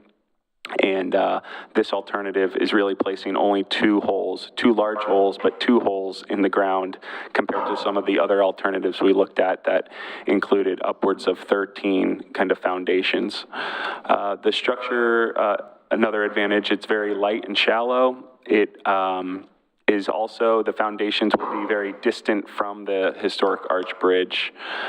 It has better clearances. It minimizes traffic disruptions to McLoughlin Boulevard for that future construction when that occurs. And it's a prefabricated elements improve construction quality and reduce project duration disruptions. So a couple of the challenges: it still is spanning through one of the existing arches. It is a above deck superstructure, and the foundations, although there's 2, they are quite large. It would also require a specialist design and constructor to build. Some additional opportunities that the long span presents, some of the placemaking and riverfront activation opportunities. There are a number of placemaking, kind of greenery and linear park opportunities in that existing area that is currently occupied by some on-street parking. When we get to the streetscape alternative layout, you'll see that we've actually preserved a sort of sub-alternative within that to show maintaining parking as well as an option for a linear park. We've also adapted that design to include tuck-in parking, which was some of the feedback that we heard from you all at a prior work session.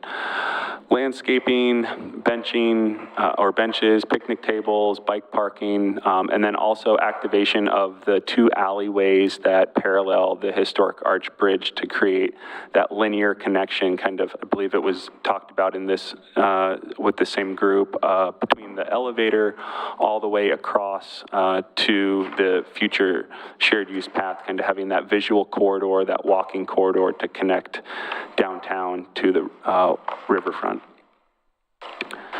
The streetscape and path amenities, there are many. These generally surround bulb outs, landmarks, lighting, wayfinding, a continuation of the boardwalk, and really thought of as a continuation of the Phase 2 McLoughlin Boulevard improvements that have been implemented north of 10th Street, carrying those through south of 10th Street.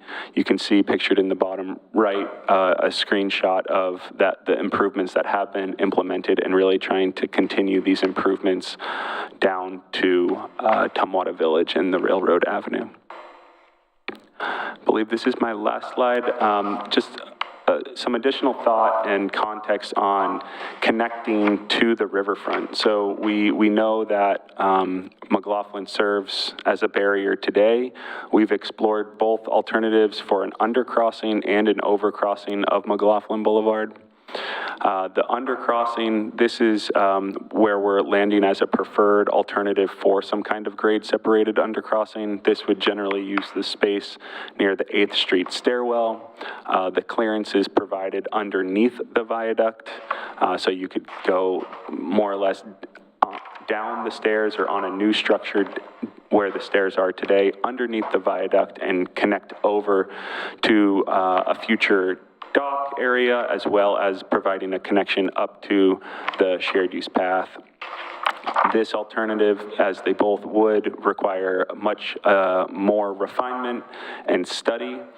One of the challenges with this is that it would be a permanent structure that would be in the high water line, so that in the chance of a extreme event where the river's water table is above that structure, it would not be accessible and probably require some additional maintenance considerations.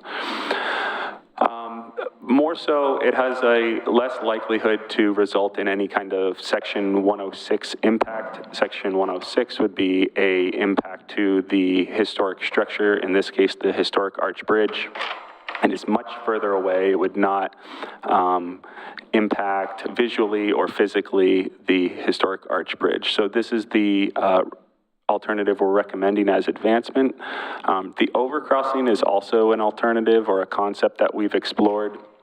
It's really challenged from the relation of ADA as it relates to ramp length and height. So providing adequate clearance. This is a freight corridor, so getting up and over McLoughlin Boulevard at a similar height to where the historic arch bridge is today, and then running that ramp back at no more than a 5% grade. We're looking at a ramp length of roughly 400 feet. So you can think it's generally about the same length as the historic arch bridge abutment and approach. So you're at McLoughlin Boulevard, that ramp would cross over Main Street if you were to run it back towards Main Street. So physically, it's precluded, and it's also in the areas where this overcrossing could occur, it's another visual obstruction, potential visual obstruction to the historic arch bridge,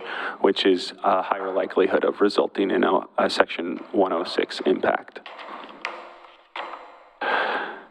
The streetscape improvements, I'll talk to these at a high level. They're generally framed around narrower lanes, wider sidewalks, improved crossings, and where we can, including landscaping, greenery, and parking, preserving parking. The alternatives within the streetscape improvements, there are two. The first is keeping parking in that area that we've referred to as the elbow or the S-curve here. So both of these alternatives are included in the plan. Keeping parking as well as an alternative that increases open space and greenery, kind of creating a little park on the inside of the curve there. The second alternative is also the trade-offs between open green space and parking. So this is another subset alternative along the water's edge near the historic arch bridge, that linear park concept, compared to a tuck-in parking alternative that is shown at the top of the screen. With the tuck-in parking alternative, you would still have an opportunity for some kind of greenery landscape area. It would just be a little bit narrower compared to the full linear park concept. Okay, with that, I'll pass it to Dana. All right, so I'll just give a quick update. Although we have not adopted this, staff has come to you on 2 different occasions requesting resolutions of support for grant opportunities that are available with a short window. So a quick update. The first request to the Commission for resolution of support was for, both of them were for Metro Regional Flexible Fund allocation applications. The first one was for a step 1, what's called their new bond program. And that proposal would include full design and construction of the streetscape improvements on Highway 9090 or McLoughlin Boulevard. And then it also ties in ADA improvements along our TriMet Line 33. So that would run from the Transit Center up 7th, up Malala, and to the community college. And it wouldn't include all the intersections, but we'd pick kind of those worst case ones and address some of those ADA accommodations, allowing better access to transit in our key corridor. And the second application that we have submitted is for the Step 2 program. So that project would include 100% design, including the full NEPA or National Environmental Policy Act review for the McLoughlin Boulevard streetscape work. So just design, but we would get through full design and full NEPA review. And then that application also includes what's referred to as a type, size, and location for that long span structure. And so both of those have been submitted. Metro is going to run those reviews fairly concurrently, and they anticipate the public comment period to be to start in March. And so at that point, we would do community outreach to identify and share with our community the opportunity to submit public comments related to the projects. All right, and then I'll pass it back to Christina. All right. So what you have this evening is amendment to the transportation system plan that refines two existing projects. The shared use path to provide a preferred alternative of the long span, and the McLoughlin Boulevard enhancement area, which adopts the streetscape alternatives. Keeping both the parking option and the open space option, the plan really provides you the toolbox of all the options pre-adopted. So when grants are acquired and the community wants to move forward to actually build, you kind of have all the options to use in a final design. Once again, we have your options here this evening. Approving the ordinance tonight as the first reading, denying the ordinance and giving staff additional direction, or 3, asking staff for additional information. And we can come back to you with that at a future meeting. All right, well, I'm going to start with Commissioner Morrow for some comments. I feel like at this point I don't really have too much additionally to say. I'm glad that we're seeking those Metro funds, again, with an emphasis that those were 2028 to 2030 in terms of time span that we're looking at, and that it's not necessarily binding us to one thing or another, but making sure that those available dollars are accounted for and they come to us, I think is really important. And so that's really all I have right now. I know that I think a lot of community members, at least among those who have seen this, I think have a similar reaction to what many of us have had, which is it's different and it's definitely big, but I trust the professionals that we have that this is really the preferred alternative. And even though I've had my issues with the appearance of it, I've grown to appreciate it, and more than anything, I think it's really necessary as we continue developing the other end of our city, that being the Tumwata Village development, and hope to see more foot traffic, safer foot traffic along that corridor. So that's what I have for right now. Mayor, may I suggest that you just ask if there's anybody, we don't have anybody signed up, but No, we ask don't. if there's any public comment. If there's not, just close the record and move to Is deliberation. there anybody here that wants to comment on this particular first reading? I don't see anybody. Yeah, I'll just close the record. Yeah. and Okay, deliberation. we'll close the record. Yeah, I was going to get their comments out and then ask for that. Comments? Yes. I'm struggling with this, so I'm going to walk through my thoughts. I'm going to equate this to, and I've mentioned this before, to the concept that we saw when ODOT said we needed a pedestrian bike bridge to go to West Lynn. Some of us thought, well, yeah, they paid for it, that'd be great. It looks nice, maybe not in that place, or maybe in this place, or how would it look to the view of the corridor coming in or out of the city, or vice versa. But it was so far in the future, and most of us thought it's a drawing on a piece of paper that probably never will happen. We can entertain it.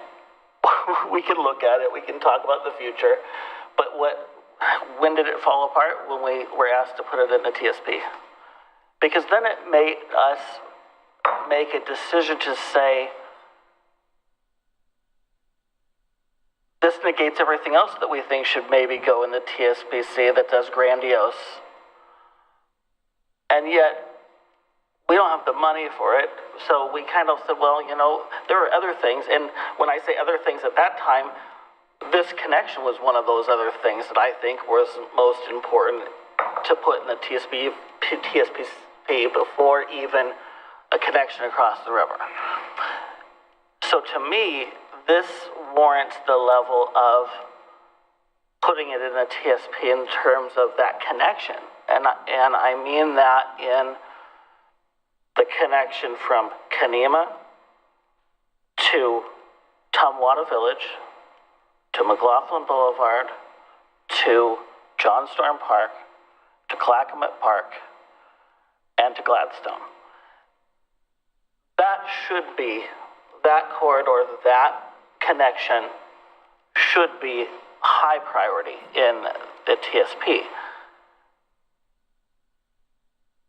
And so then we look at the logistics of the ability to do it. And this is what we get. And I can't live with the visuals of it. So I'm balanced on, yes, this connection needs to happen. Yes, this should be planned for 10, 20 years ahead, you know, from now. But and now that we're getting to put this on paper and make a decision about it, it's like, okay, well, wow, that's how much really public access. I mean, how many people in this town have never seen this image, and we show it to them, they're going to be like, what the heck, right? Because it's so massive and it's so big. I'm not saying that's bad or good, but it is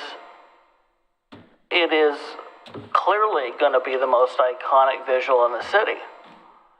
And in a town that says we don't want to build a building bigger than the Masonic Lodge because that's an iconic place, to say that we are going to overshadow the three most, well, maybe the 4 or 5 most iconic visuals in this city with the span. It's not that I couldn't get there someday. It's a lot. It's a lot to change the visual of the city, especially a city that's so based on its iconic structures, like the elevator and the bridge.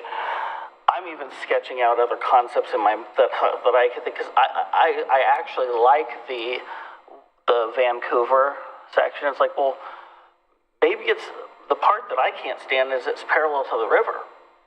You know, if there were pieces that jagged, you know, kind of went out, and that promenade kind of zigzagged, so it went out into the river a little bit, but then maybe the pilings went out. I don't know. I don't know if there's other ways, but I can't get over that iconic visual. I love the connection. I love the other pieces to it, but I'm really struggling with that. And so that's why when we talked about this last time is, can we pretty much put this connection in as a priority in the TSP, but how specific do we have to get in terms of the visuals of it? So that's where I'm struggling. The other thing is, please take the placemaking pictures out of that presentation. It's so deceiving. No placemaking that we're ever going to do along that strip is going to look anything like those pictures. At mass, no, it couldn't. No, it couldn't. I mean, at best case scenario, we have the width of a hot dog cart, and we can't even put a hot dog cart out there. So we have show them what it is. It's a planter strip at most. It's a planter strip with some trees, or it's a planter strip with some parking and no trees. That's essentially what we have. It's a strip of grass. And I'm not saying that's bad. I mean, I'd like to have a strip of grass or some parking along there. It's better than what we have now. But don't show people covered walkways and a 20-foot, you know, concert area happening. I mean, it's gonna. People see these visuals and they're stuck with them. The visuals that show the streetscape and essentially the connection to, you know, like the Willamette Falls Terrace, makes me kind of think, is there, and I know the engineering and the construction and the water is the issue, which we had a wider space where the Willamette Falls, the Willamette Terrace is the, you know, area we call, you know, that, you know, some way to make those similar. I don't know. I just, it's the massive structure of the pilings that I can't live with. Yet. So that's where I'm at. I don't know where that takes us, but I think that's a bigger conversation to replace our iconic structures in this city in just a one quick motion. I think it takes us to Commissioner Mitchell. That's where it takes us.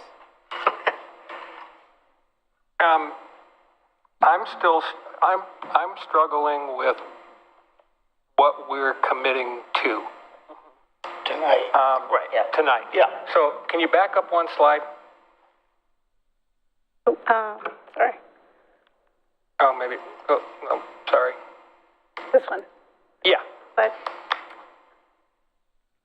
So let's say down the road we get to step 2 and we're okay with the streetscape, but we just can't get there on the long span. Would we be able to go forward with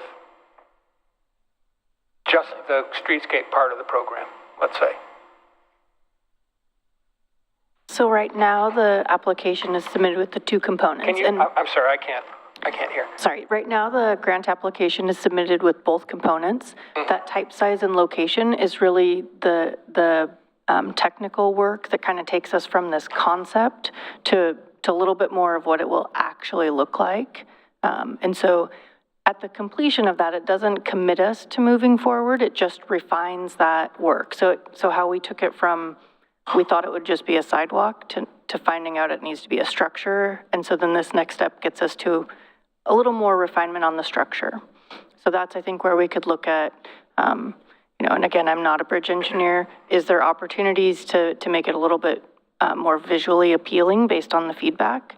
But right now, we don't have scope to do that. That grant would allow us to kind of take it to that next level. Okay, so it doesn't commit it necessarily to building it. Okay. One more question and then a comment. So in the materials we were given, Exhibit 1A TSP Amendment Project Table. I don't see where that says anything about a streetscape program or the long span or a parallel path. So I guess you mean the 2 project table? What? You speaking about the two project table, the 1 page? I'm looking at Exhibit 1A TSP Amendment Project Table. So explain how these two. So essentially, the 2 projects are already in the TSP. And so when we adopt this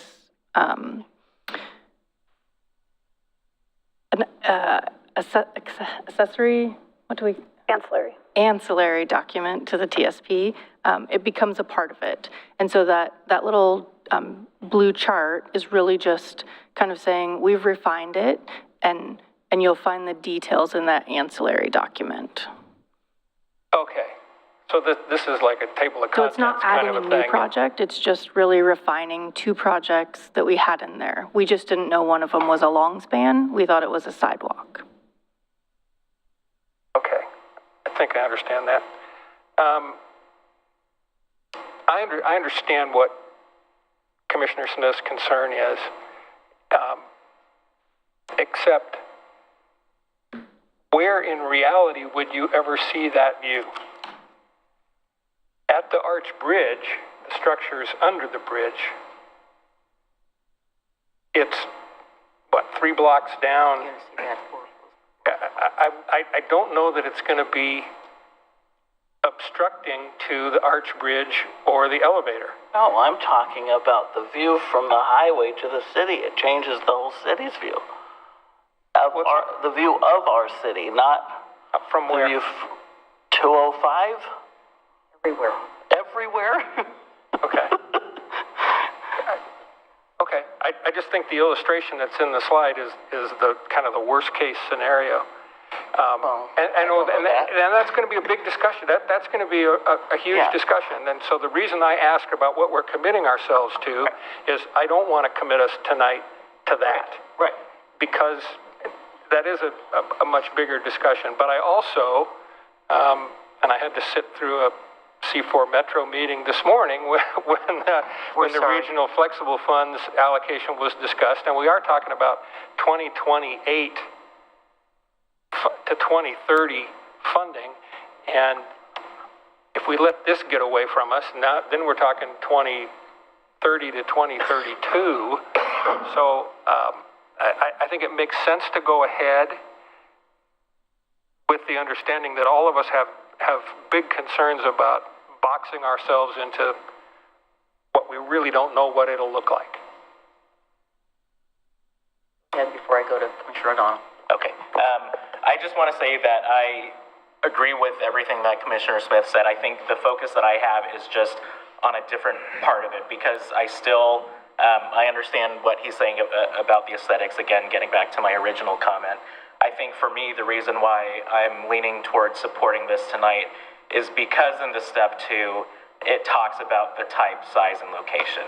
And I think that's really what's important to remember, is that what we're seeing in that picture, like every time a developer is coming to us and showing us these big boxes on a plat of land of this is what we're going to do, we recognize that they're not going to just plop a cube right there, and that's what the development is going to look like. These are massing images, and of course there's a little bit of detail in there, but recognizing that there are ways to tailor this down and include more community engagement, because I do believe that needs to be a part of it. Recognizing that this is the part where we can start doing that is why I'm comfortable moving forward, even though I still have the same concerns that Commissioner Smith just voiced.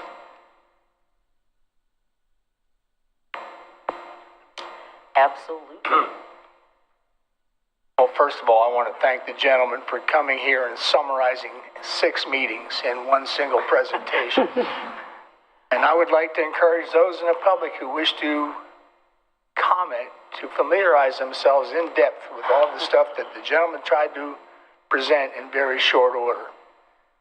And I will say this, I do remember the discussion about the green spaces, and we had the same discussion about what's a concept drawing versus what's real. So I agree with Commissioner Smith about that. But other than that, I don't struggle with approving this at all. And I don't, because what we're trying to do here tonight is advance the project. That's tonight's decision. Now, as far as the project itself, I mean, if we pass this tonight, it furthers the project. In fact, it even talks about completion or an identification of alternatives and such. I personally, from an engineering perspective, I love the clear span. I think it's aesthetically pleasing. I think some of those objections about the building component of it, I don't know how many supporting columns we talked about, but every one is an opportunity to fail. Every one. And if one of those fails, what do you do then? Or if 2 of them fail, or 4 out, how many were there, do you recall? Over 13. Yeah, so say 10% or 20%, any of them fail. How does that change the thing? We're talking about two points. And as far as those people that want access and visibility of the pleasing riverfront, what provides for that better than a clear span? So, I mean, we're not making that decision on the clear span tonight, and I don't want to get caught up in that. But, I mean, this thing can be an attraction in of itself. And I think it represents the future in combination with the past. And I know everybody's not going to agree with me on that. But I'd come here just to walk that span and the view that it affords. So I've got no problem going back to the basic concept tonight. What are we approving? The ability to continue the pursuit of this project in whatever form it might take. And in that regard, I can certainly approve it. Commissioner Morrow.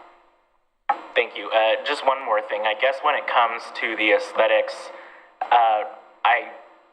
when it comes to prioritizing the aesthetics, I guess I'm leaning more on prioritizing the ability for our residents and the visitors of our community to see the beauty of the Willamette River versus the aesthetics of those who live on the other side of the river and may not be upset, and may be upset with what they're seeing, or people who should not be looking off the road when they're driving on 205 because that's a safety hazard. And you can't. So I guess when it does come to the aesthetics, I would much rather be improving it for our residents and for our visitors rather than the people who are across the river. I wanted to reemphasize one thing Commissioner Smith said, and I've said it before. When we talk about the Riverwalk, it's not the Riverwalk in Tumwater Village. It's the Riverwalk from Kanema all the way and clear over into the city of Gladstone. And it's the whole, that'd be west, north, whatever, end of the Oregon City Loop Trail. Right. I mean, that's you know, a fourth of it or whatever. So it's a big swing, but maybe we need a big swing there. We are so isolated from the river currently. To open that up would just be fantastic. It's that future state we all want to pursue, that entire link from north to south. Again. Just one last thing. So Are you sure? And I have a question for them. Go ahead. So what I wanted to ask is, how have we gone about addressing the concerns that Mr. Green brought up and the latest letter we got from Mr. Edgar? Because I thought in both situations, I thought they made very good points. The point about, no one's ever going to ride there. Well, we've all heard that. The reason that people don't want to compete the sidewalk. Well, nobody ever walks there. Well, the reason they don't walk there is because there's no sidewalk there. Yeah. So there's that thing. But I just think we need to do some more feedback looping with folks when they bring up, whether I agree with their points or not. They brought up points that need to be addressed and need not be just, and then our staff doesn't do that. So I'm not implying that we are shuffling them off, but there were salient points that we need to address, I believe. So one thing I told Mr. Edgar, the transportation management plan downtown looks at kind of all the low-hanging fruit, right? When more people want to park downtown, when more people want to go downtown, what are all the ways we can help bring people downtown? Is it by transit, by walking, by biking, by better parking management? Like, those are all part of it. And a parking garage and shuttles are on that plan, but it is kind of show that you've done all the low-hanging fruit first before you get to the conversation about the parking garage. And shuttles, from what I've heard from Rick Williams, our TDM consultant we've had a couple years ago, is if you start a shuttle too early and it fails, you don't get to do it again. So monitor, figure out when would it be needed. When do you start it? How do you make sure you started at the right time? And how have you made sure that it's funded? And so shuttles are on that TDM plan that we have adopted as a city, and it's a monitoring and data, and it's coordinating to make sure you open it at the right time. Because when it's open too early and people don't use it because they don't know about it, or we don't have the massing of people quite yet, then it doesn't work. So a lot of those conversations are future city commission goals at future meetings. Okay, this is the time I think we need to start looking at shuttles. But have we done the easy low-hanging fruit yet before we get there? Somebody in their infinite wisdom decided we needed to get rid of the trolley, and I'll say that on behalf of Commissioner Smith. So, okay, my comment, and we'll take this at the end, is that I participated a lot on the Oregon City West Lynn pedestrian bridge connection. And what I was looking for out of that process was how we make our downtown whole and not have it be an afterthought, which is what I saw with the connection that was going to go from, I don't know where it was going in West Lynn, and dropping down by Tumwater Village, and it just completely bypassed the downtown, which they said, oh yeah, well, people will go back and they'll loop back around. Well, will they? I don't know. So that was part of my heartburn, and I just think that it's not that it wasn't an exercise in futility, but I think it needed to have more. There needed to be more thinking about it before it got brought forward the way it got brought forward. And I think it was not a total fail, but there were many parts of it. So again, my heartburn is similar to Commissioner Smith's heartburn. I feel that we do need to have access, and I do like all the streetscape improvements where it expands the sidewalk. And I would even, go as far as changing my mind about maybe having every other parking space there as opposed to all those parking spaces. But we reduced it from 15 to, was it 10? 12, whatever the number was, and it was not going to be the same number. When I come back as a ghost, I want to be able to I want to be able to see Oregon City then and now, you know. I looked at that book that was just published, and I've looked at some of the things in that book that were showing what it looked like back in whatever the old picture was and the new picture. And even though people say that they are uncomfortable walking along that section of McLoughlin Boulevard, I don't do it as much as I walk the bridge. But for me, one of the most iconic views that I have is when I walk across the Oregon City Westland Bridge. I have an unobstructed view to everything that leads to the falls. And I think back to the first peoples who saw that, or this whole mythology of how the falls were created with Coyote and Meadowlark. And when they were proposing to put that span across there, they just lost it for me. I mean, it's like, okay, I have to go now look at that, and then, you know, and the whole thing is about seeing that. It's different when you're on the water and you're right close to it. So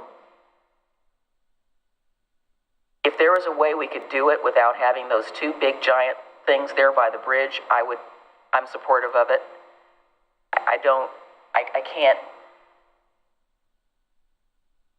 I can't sacrifice the arch bridge for this, but the access is needed, and maybe and you say you're sketching other things. So what I worry about in the TSP is that we put it in there, and if there isn't an apostrophe or an asterisk saying, this is a concept only, are we locked in forever? That's my worry. I don't want to be locked into that's it. I think the streetscape improvements are absolutely needed, and we need those, you know, yesterday.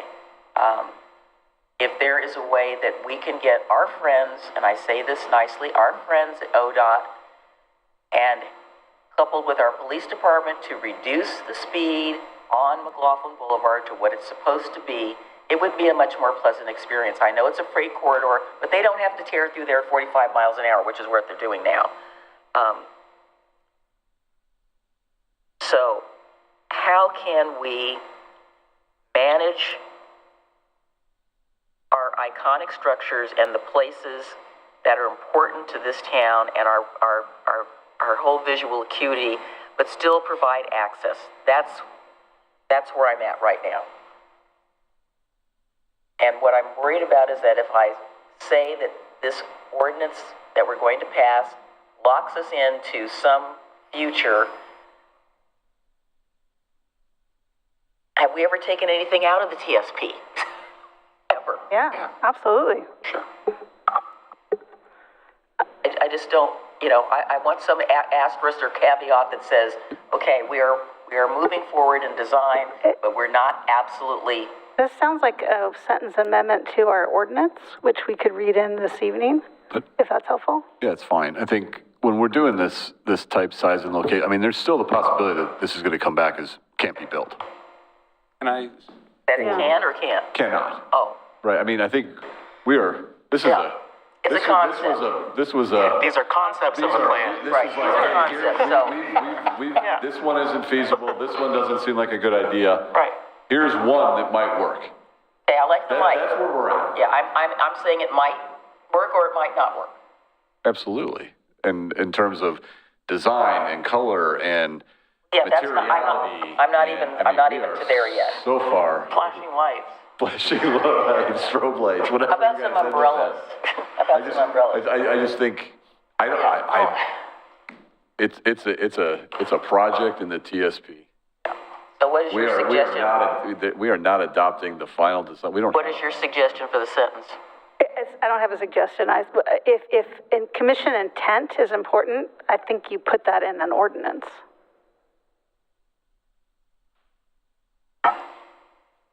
Specifically put what? Sure, we can read it in, but I'm not sure what you wanted to say. I mean, these projects are on paper, and you can always modify them. You always adopt a new CIP for their cost. I mean, these things are routinely revisited, but you can't get grant money if it's not in the TSP. So you can't move the project forward at all if it's not in the TSP. So there is no project to build right now. Yeah.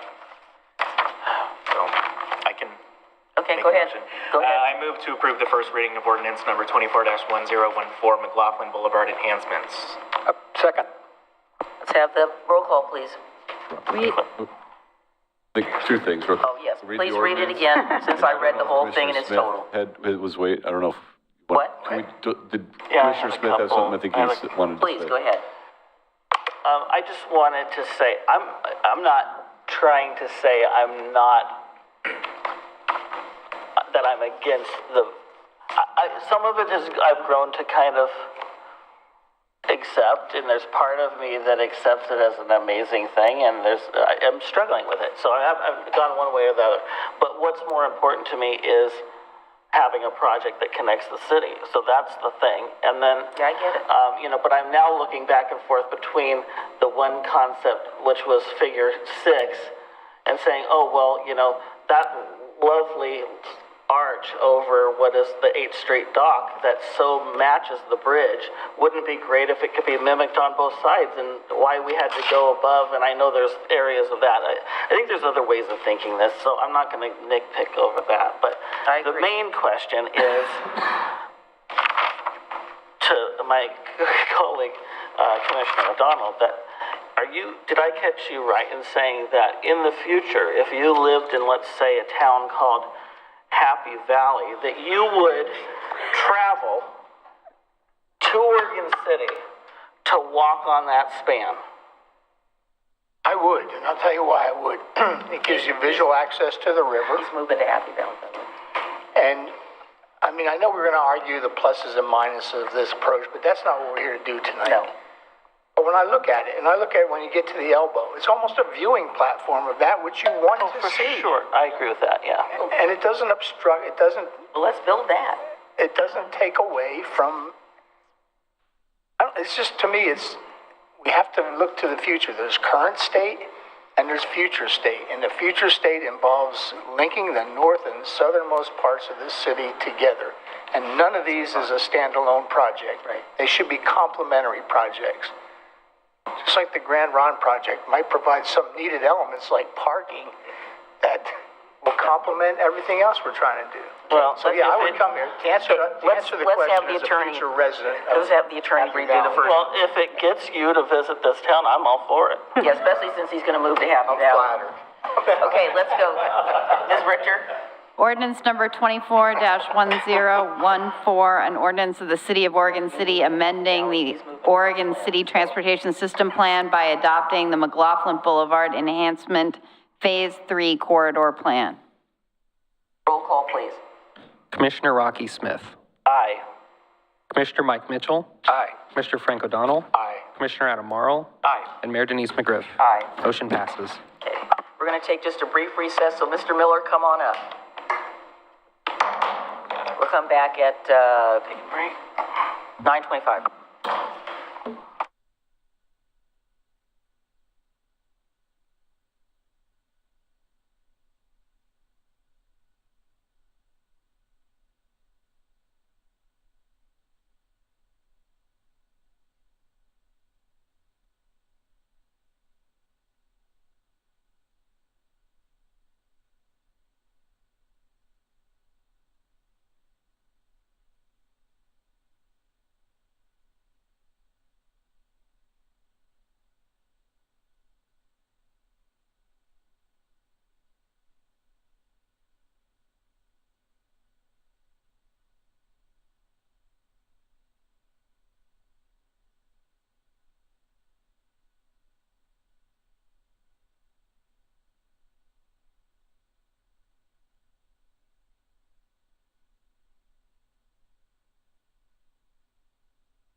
nice.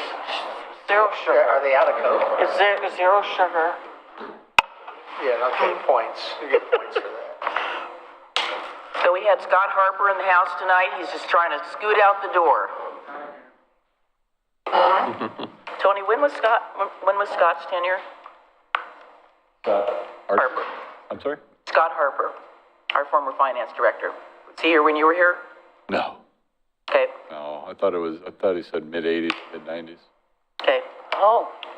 That's when you graduate from high school. Didn't we all graduate from? Who, Tony or you? Yeah. Me. Oh. Not me. I was approaching Social Security by then. And we won't even talk about Adam, right?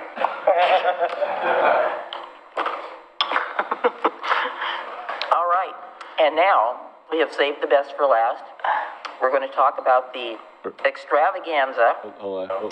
That is We got one more before we possibly, go. oh, okay, sorry, we're going to do, well, I just want to get to the extravaganza The part. extravaganza of the stormwater? Is there Wow. Yes, That's not a word you want to use with that stormwater. I'm going to use it. So we're going to have the extravaganza that is city stormwater code for allowable non-stormwater discharges. And folks, if you do not know about non-allowable discharges, then obviously we have an event for you. So I don't know if we need a report. Let's get on with the second reading. We're just going to get this passed right now. So can I have a motion, please? I'll move to approve the second reading of Ordinance 24-1011, adopting amendments to the Oregon City Stormwater Code for allowable non-stormwater discharges. Second. Roll call. Wait, Hold on. Read on. Gotta read. ordinance number 24-100, excuse me, let me start again. Ordinance number 24-1011, an ordinance of the City of Oregon City adopting amendments to the Oregon City Stormwater Code for allowable non-stormwater discharges. Roll call. Commissioner Rocky Smith, Aye. Commissioner Mike Mitchell, Aye. Commissioner Frank O'Donnell, Aye. Commissioner Adam Marl, Aye. and Mayor Denise McGriff. Aye. Motion passes. And Dana, can you tell me what the name of the staff person that was here presenting that with you? Marcos Kubo. Anyway, thank you to Public Works Director Dana Webb and Marcos Kubo. Great job. We're done. I can sign it. All right, and now for the other extravaganza of the evening. More spectacular than the last extravaganza. That's storm. People just think stormwater is just boring, but it is not boring. It's amazing. If we didn't have any stormwater, we would have major problems in Oregon City. We would be Swamp City.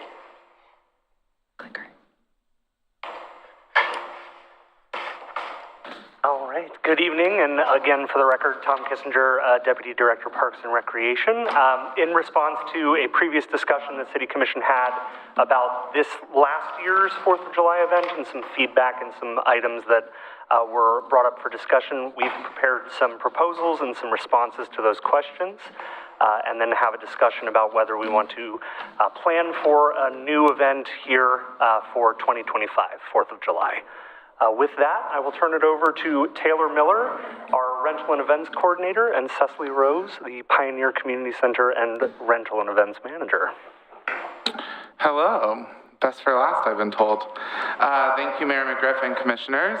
Thank you for the opportunity to provide an update and responses to the questions posed during the work session on September 10th regarding potential 4th of July community celebrations. I will address those questions, some key areas critical to the event's success, and hopefully provide updates that demonstrate our focus on delivering quality events while managing resources responsibly and incorporating your feedback. I have some slides. Right, slides. Mm-hmm.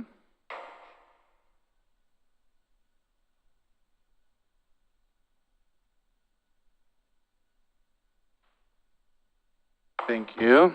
All right, so the first question that was posed on the work session was in regards to indirect costs. The 2024 event highlighted the collaborative effort of our Parks and Recreation staff across multiple divisions. You can see, it's fairly small, but you can see kind of a breakdown of hours related to both event execution during the event itself on the 4th of July and reflects preparation from the Parks team in getting the space ready for that event. This is a total of approximately $5,000 of indirect cost, which does include some salaried positions that were involved in the success of that event. Moving forward, we are exploring ways to streamline these efforts while maintaining quality. One option being opening up volunteer positions for community members at not just 4th of July events, but also at concerts in the park, to be mindful of those costs. The second piece was potential grant opportunities. We have staff that have actively been pursuing those options out there, one of them being the Strategic Investment Program grant from Clackamas County Tourism. Unfortunately, we do not qualify for that grant, but we did explore that as one of our options. We will be exploring how we could use the city-sponsored event grant with community development, economic development, thank you. And also exploring the PG community grants and Northwest Natural grants and/or sponsorships. These avenues, along with sponsorship efforts, which I'll talk about a little bit later, remain a priority for us to ensure fiscal sustainability. The third thing that came up at the work session was the number of concerts in relation to a 4th of July event and staff recommendations. Myself and the Parks and Rec staff recommend 6 concerts as part of our Thursday night series, July 10th through August 14th. We have a very diverse and robust lineup already in progress. Those contracts will be signed in the month of December in order to ensure we have those quality entertainment options at our concerts. And our recommendation is that we provide a standalone community celebration on or around 4th of July, which also offers unique sponsorship potential due to community focus. We have spent a lot of time, a lot of years in the concert series working with a small group of sponsors that have not changed very much here and there, which is not a bad thing, it's a good thing. But this potential standalone event really would allow for us to explore other options in the community, other businesses that want to have their name on a large city-sponsored event. So having that be a standalone helps. The 4th of July is also not on a Thursday this year, so that is a Friday. We are confident this schedule strikes a balance between both community engagement and manageable execution. The next part, nonprofit opportunities. We acknowledge the fact that having nonprofits involved within all of our community events is an element that makes them even more successful. We would definitely designate an area at the event specifically for nonprofits, for booths of nonprofits. They would be able to provide local organization information, resources, and connect with the community. I do have a question I will pose to the commission later in regards to the involvement of nonprofits and how you would like to see that, just some additional clarification on that feedback. The next piece was expanded entertainment options. Commissioner Morrow pointed out a discrepancy in the planning, phase of that event of the time between. Thank you to both you and Mayor McGriff for trying to fill in the gaps there with trivia and all. But yes, that was an oversight and a misstep in communication from the vendor in regards to some of their needs. So did what we could in those moments, but we are definitely, in order to elevate the event, exploring additional music and performance opportunities. You'll see in the proposals that there's room for 2 live bands and also some cultural performances or other local community performances to help fill that evening. You saw how well our community knows its history, so they do not. We got some work to do. Yes, that was a good step in the right direction. So yes, we acknowledge that, and we'll make sure that we're able to incorporate additional entertainment to fill the whole evening, and not put Mayor McGriff on the spot for trivia. The next piece was some technical features, mostly around cold sparks and fog. So fog machines were used for the event for the laser light show in order to allow for visibility of the laser beams. In order for a laser beam to be fully visible in the air, the light needs an atmospheric material to pass through. This is standard practice in both small scale and large scale light shows. I had a meeting with the vendor that we used last year in regards to that feedback, and he has somewhat been approached of that in the past from other places in which they've had contracts with. He offered some advice, the biggest one being just additional fan units to obviously help disperse that further. If we went with a laser light show, we would have to use the fog element in order to actually get what we're paying for in regards to seeing the visual aspect of that. The cold sparks are a non-flammable pyro effect. Most of you probably know this. They operate at a much lower temperature than a firework, generating minimal to no smoke or color or odor, making them ideal for these types of events. We acknowledge those concerns that were brought up, and we can remove those from quotes moving forward. We understand the element of nothing representing a firework after recent conversations. The next piece is alternative to the laser light show. I've explored some options. The main one that would essentially meet the needs that have come up from these conversations would be a drone show. The only downside to the drone show is the cost. Those are a lot more expensive than a laser light show. You'll see that reflected in the proposals that I'll talk about in a moment. I have had a wonderful meeting with a drone company that will be able to do a show for us. As an option, there's other options we'll explore as well. But I wanted to get some more knowledge for myself of what that would look like, the setup, the layout, you know, the time of when things could start, what the length of time it takes from the setup, how much space they need, all of those pieces. So I have a lot of good information now to be able to, for us to make decisions that work best for the spaces that we'd be using. That takes me to the proposals. So I provided you at this point with two options. The first one, which includes the drone show, is $90,500. 76,000 of that is the drone show. That is a low-end cost to a drone show. And the second option, which would include a laser light show instead, is $33,000, which is a lot closer to what we spent this last year. To break down those proposals a little bit more, the first proposal, which includes the drone show, the proposal also includes a location change from this last year, moving to Tyrone S. Woods Park. That's for multiple reasons. The largest one with the drone show being space that we would need to launch the drones and the distance we need from any audience members. We can't fly overhead anyone directly. The end of the Oregon Trail doesn't really provide that option in a way that we can easily work out right now. So our proposal does include moving this to Tyrone S. Woods Park, which does also, which has come up in multiple commission conversations, provide additional access to community members that live in that area versus residencies that are not near the end of the Oregon Trail, if that makes sense. This proposal, just as the other one, includes pretty much all of the same features, the difference being the drone show versus the laser light show. It includes a elevated kids zone, which we kind of did a small version of last year at the 4th of July event, but that would be a wonderful place for us to involve some of the youth organizations in the city to be involved. And potentially also sponsor that area for children. A community connections nonprofit booth area, food court and beverage tent, live music being 2 sets, potential for cultural performance, potential for a patriotic presentation, and then ending the night with a drone show. The second proposal, which is the $36,000 budget, would have options of being at either location, either end of the Oregon Trail or TSW Park.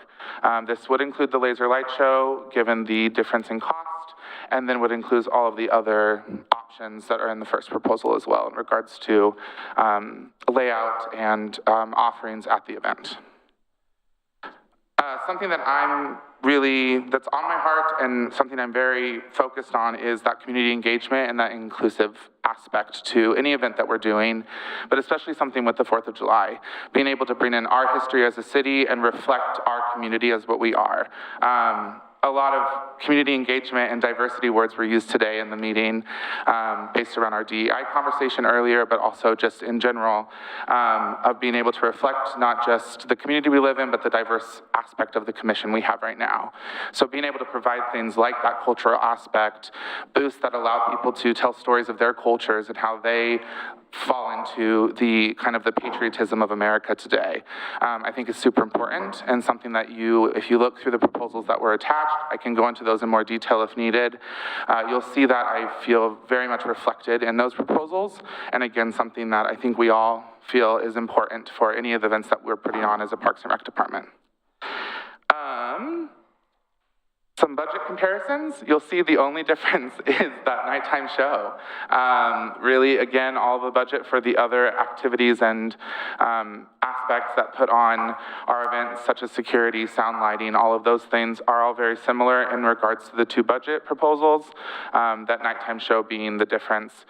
You can see that the drone show is $76,000. That's all encompassing for the show that we would get, including the customization, travel costs for that company to be here, and then the difference being the $18,500 for the laser show, which is elevated from last year, really in regards to being able to provide some additional lasers. That was also a conversation that came up, is that it was kind of one-sided. So I did speak with the vendor we used last time, New Salt lasers, and they kind of talked about some other options they could do, like more 360 experience, which obviously elevates that cost. The quote that they provided to me so far includes kind of the general scope, and then kind of has add-on options and what those costs might look like if we wanted to go different routes. It is attached in there, so if you do see it, there is cold sparks, but those can be removed. They are an addition. So that is the proposal that we have right now as a department. Again, we hope that these plans reflect our commitment to celebrating Oregon City's spirit while being thoughtful stewards of our resources, and we look forward to any feedback and questions. I'm going to make a comment about something that I'm going to circle back to the comment I made before about something unsaid. Part of that, did you preview, not with the light part, but what he was showing on the slide, on the screen? Did you see any of that before we did it? I will tell you honestly, a lot of stuff in that made me extremely uncomfortable. Sure. As a woman of color. I was like, whoa, okay. It just made me very uncomfortable. Yeah. And I hope that we're not going to see that. And maybe there weren't a lot of other people of color who were there, but it was not what I thought it was going to be. Sure, I appreciate you bringing that up. Compared to the one we had at our celebration, celebrating our 175th. Mm-hmm. That was an awesome laser light show, or whatever we did. I don't know who we had. It was the same vendor. It was actually the same show. Okay, well, it was obviously was way, way different. Yeah, there were some additional, I guess, from the patriotic elements that we were given as options to add, because we did not, to kind of reiterate on that, two things is one, when I met with New Salt about a month and a half ago, I talked to them about the customization aspect. We weren't really able to do that with the quote that we had and the cost that we had this first time around. So the customization aspect, which I've included in that proposal, allows us to essentially ask for whatever we want. Okay. The second piece I would say for that is I think our DEI work group and the task force with the community is a great avenue to review that content, decide what that content should look like to reflect our community perfectly. Yeah. So those things very much I know it wasn't his intent. He had no idea. Sure. But I'm watching it, I'm thinking, oh, okay. Yeah, I appreciate that feedback. But I'm glad that the other thing I saw in here that kind of made me queasy was the inflatable things for kids. Those things are germ factories. I'm just telling you. I mean, they are clean, but after you've got 5 or 6 naughty kids in there, it's like, no. What? I heard what you said. I'm just like,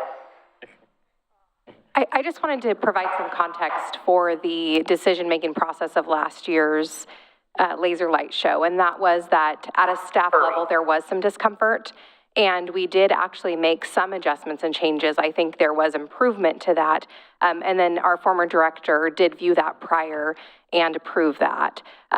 So we did have a process in place to hopefully get those approvals, but I think, as Taylor mentioned, there is great room for improvement there.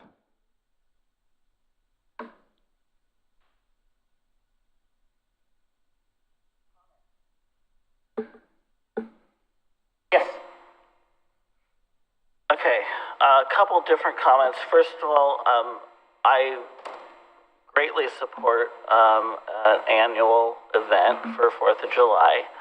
I guess I'm open to both scenarios.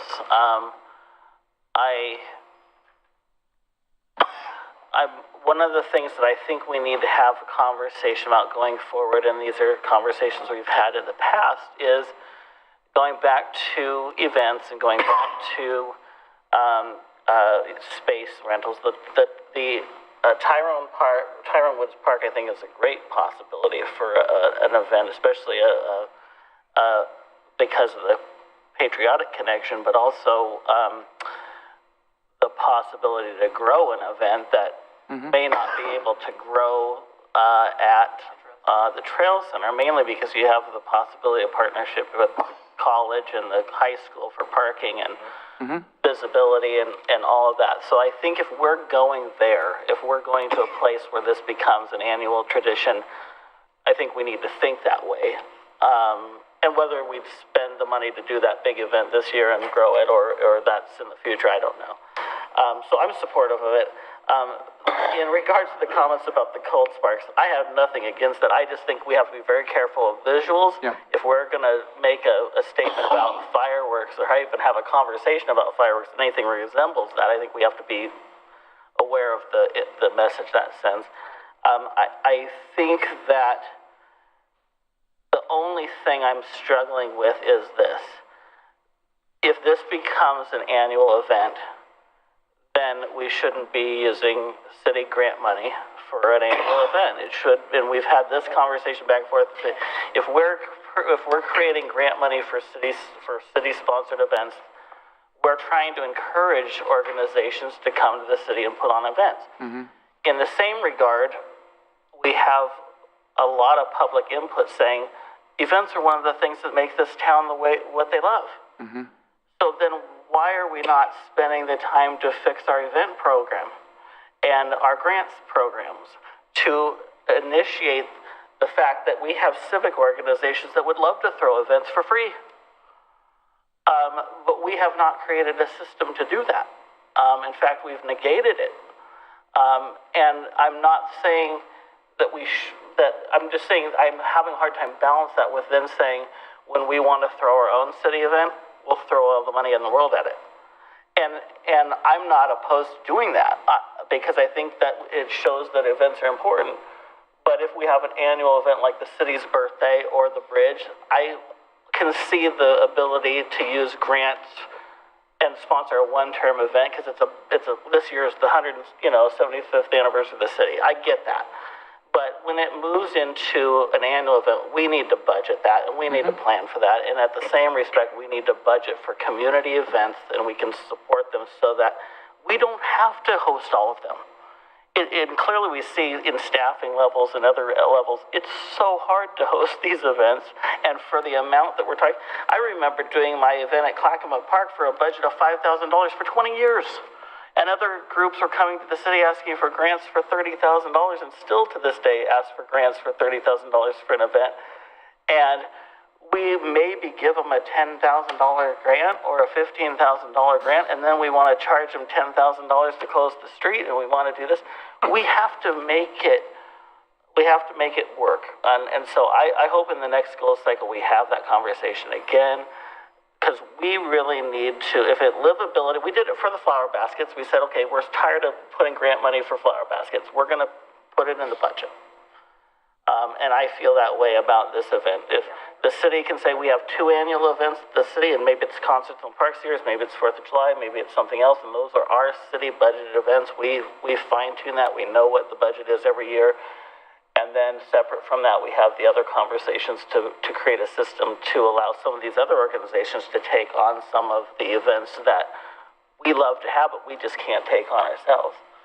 So I support it either way. I don't know if the commission's going to say, let's go for the big show or not, but I'm open to it.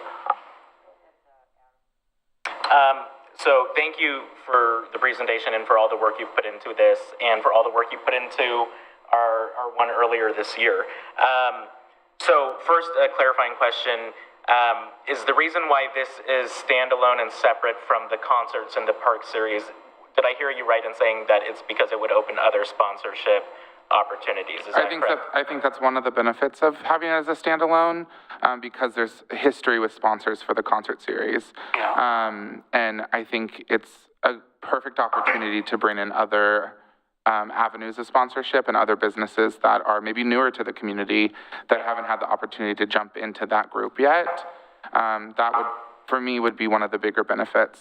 Great. For sure. And then I also wanted to say the reason why we did talk about the time discrepancy at our last meeting, the reason why I brought it up was simply to point out that there were actually more people coming during that little time in between than there were people leaving. And so I think that was a great testament to how much this event was needed in our community, given the clear demand among our population for an event like this. And again, I commend you and your team for all the work you put into this.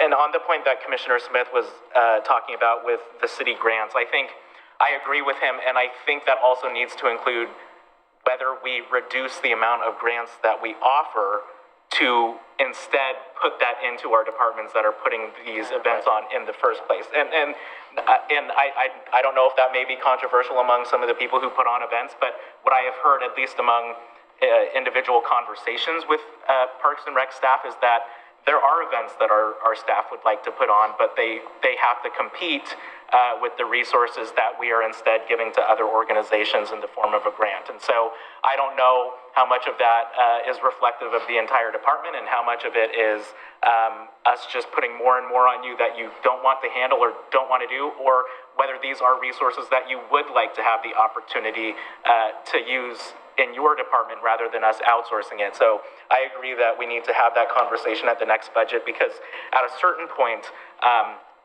grants are great, but we also need to be doing a good amount of things with our own people. And so I think that would be a worthwhile conversation to have. So that's what I have for right now. And in terms of the option 1 or option 2, I think I could go with either of them. And again, I think people might see the price tag and be taken aback for a second. But again, I will note just how intense the community demand for this has been for years and years and years, as evidenced by the first one that we held this year that was that had limited time to plan, limited time to get the word out, and we still had that sort of response from this community. So that's what I have for right now. Thank you. Mitchell. I wish I could support the drone show, because I think it'd be cool. But $57,000 difference for a 15-minute, 10-minute? 15, yeah. 15-minute show, I just can't get behind that. In addition, I don't agree that Tyrone S. Woods Park is a good location. Yes, there's parking, but it's all, other than a few spots at the park, it's all a substantial difference or distance away, which is going to be after dark when people are leaving and, you know, navigating that trail over to the college or all the way up to the high school parking lot is problematic. There's also the issue of there's no covered place for performers. And, you know, it doesn't usually rain on the 4th of July. But if it did, there's no band shell, and there really isn't. I'm thinking of this as I don't think the open area for seating that would be available there compares to what's available at the end of the Oregon Trail. So for that's a second reason why I can't get behind the drone show. And as to the question about 501c3 or not, my suggestion would be that we not require that, because I know there are nonprofit organizations in Oregon City that do not have the official 501c3 designation because it's a nightmare and hard to get and so forth. So there are organizations that are operating like a nonprofit but don't have that designation, so I don't think it should be restricted to strictly those that have the 501c3. And that was my question, to clarify, if you wanted to restrict that to 501c3 organizations or open that up to civic and service groups that may not have that designation. So thank you. I would agree opening it up.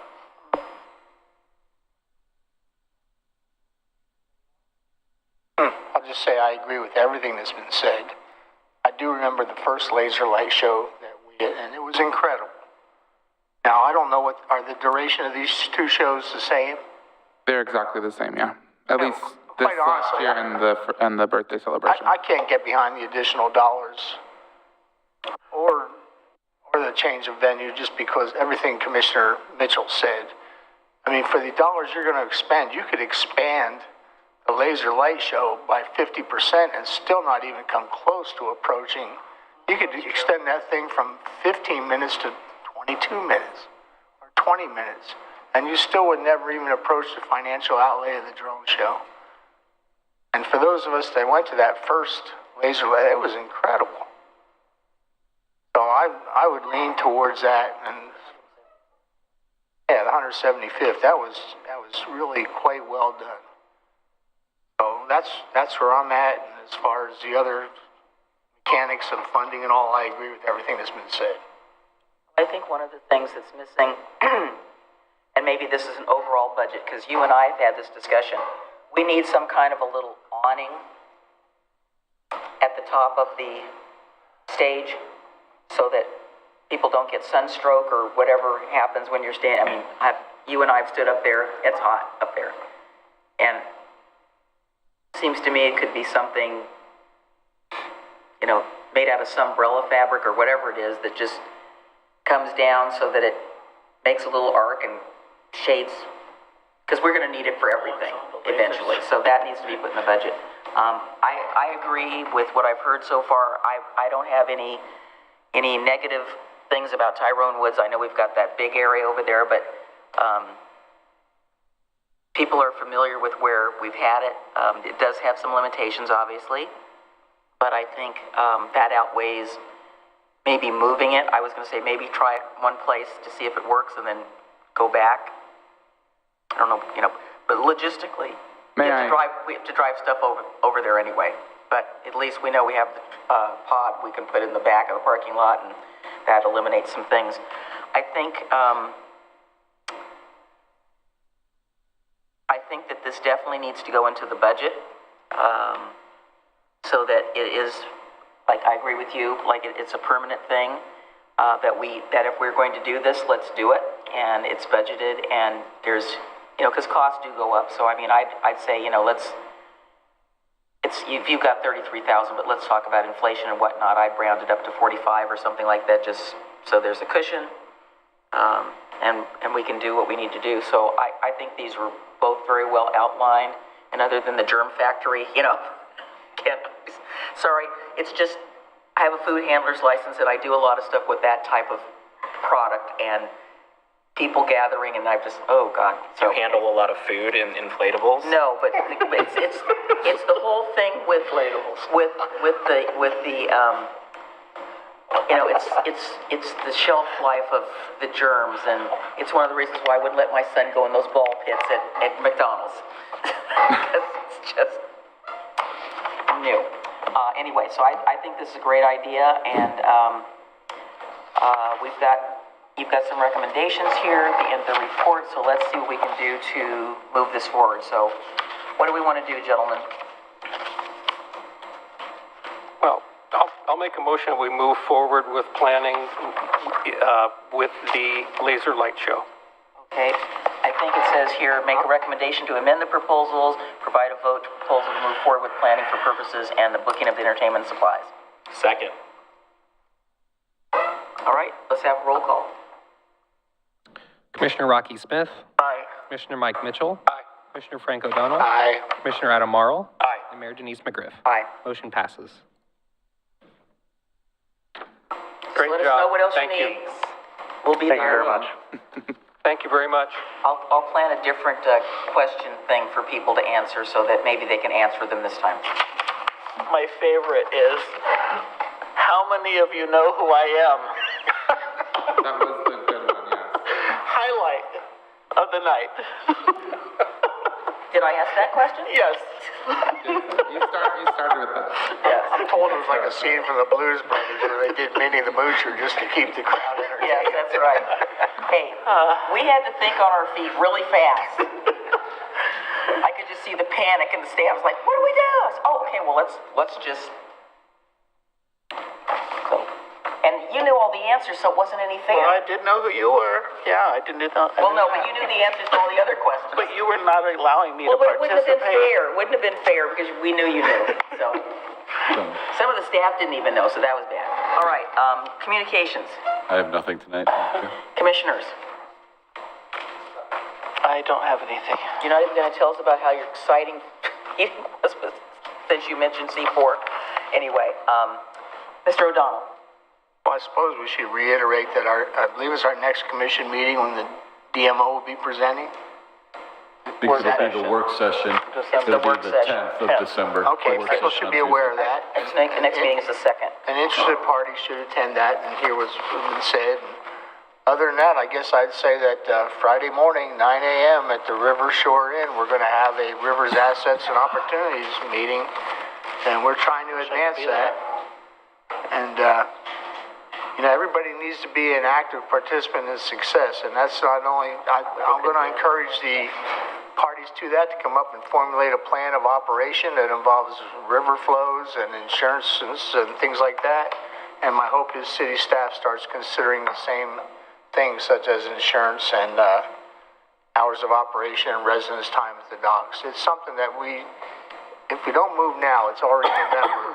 The tourism season is May, June. We need to be prepared.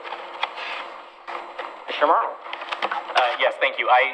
This just came to me because of what Commissioner O'Donnell was just talking about with the DMO, and I guess just a heads up, as we begin finalizing what this DMO looks like, I wanted to make you aware of some potential legislation that seems to have a lot of momentum right now, which is that it looks like people are trying to right now, you have to spend, I think, at least 80% of the transient lodging tax on the marketing / whatever that may be, the placemaking. And it looks like legislators are trying to reduce that amount that's required, with the intent being that, yes, the marketing is important, but also the amount of effects that it has on the streets, the infrastructure, the people who are coming. I think there are some cities like on the coast who are pushing for more flexibility with their ability to spend the transient lodging tax on city services that are absolutely affected by the influx of people. Sometimes these cities double in size in just a day. And so I just wanted to put that on your radar. I don't expect that that's one of our areas. I think that many of us recognize that, given the fact that we only have one hotel, that at least for now we'd like to focus a lot on that money going toward the DMO, but that could be an option for funding other services down the line if we have more developments in that area. Mr. Smith. Nothing other than I spoke at the Gaffney Lane Neighborhood Association last night. Just gave them an update of our city projects and topics that we have been discussing. So pretty good, a good turnout there. Excellent. Yeah. I guess I probably should add. You should. Commissioner-elect Wilson and I are speaking to the Cayuse Neighborhood Association tomorrow night. Have fun with that. Wow. Nice start. Got your armor on? Where's the meeting? Where's some armor? At the library at 7 o'clock. Yeah. Oh, okay. Yeah. I'm trying to think, tomorrow's Thursday night. Yeah. Anyway, what I can report is that it would appear that we are going to have the installation of the new piece of art on the 21st of December.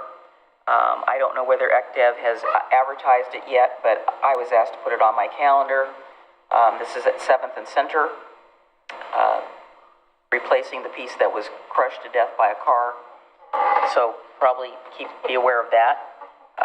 The other thing I want to do is I was negligent at last month's meeting to reiterate about how well the trick-or-treat downtown went, and I had many people come up and talk to me about the fact that they appreciated the fact that DOCA had instituted crossing guards, and that was a good addition. So That's great. I want to give the Downtown Oregon City Association a shout out for not only the success of the trick or treat on Halloween, but also the First City Festival went really well as well. And also we have a new business down on the south side of 7th. It's called Forged, F-O-R-G-E-D. So if you happen to be wandering downtown that way, go down, check them out. Apparently I'm trying to think of what the name of it is, the one that's moving into Weinhardt's. The paper's down. Watershed Cafe. Watershed Cafe, yeah. So that's gonna come online. But anyway, so that is that, and I also want to report that at our Willamette Falls meeting on Monday, looks like that they might be done with the interior work at Historic City Hall by the end of this month. And if I can get us into a hard hat tour for just the board, I want to see if I can invite some of you guys to come as well to see that. So that is it. That's all I have.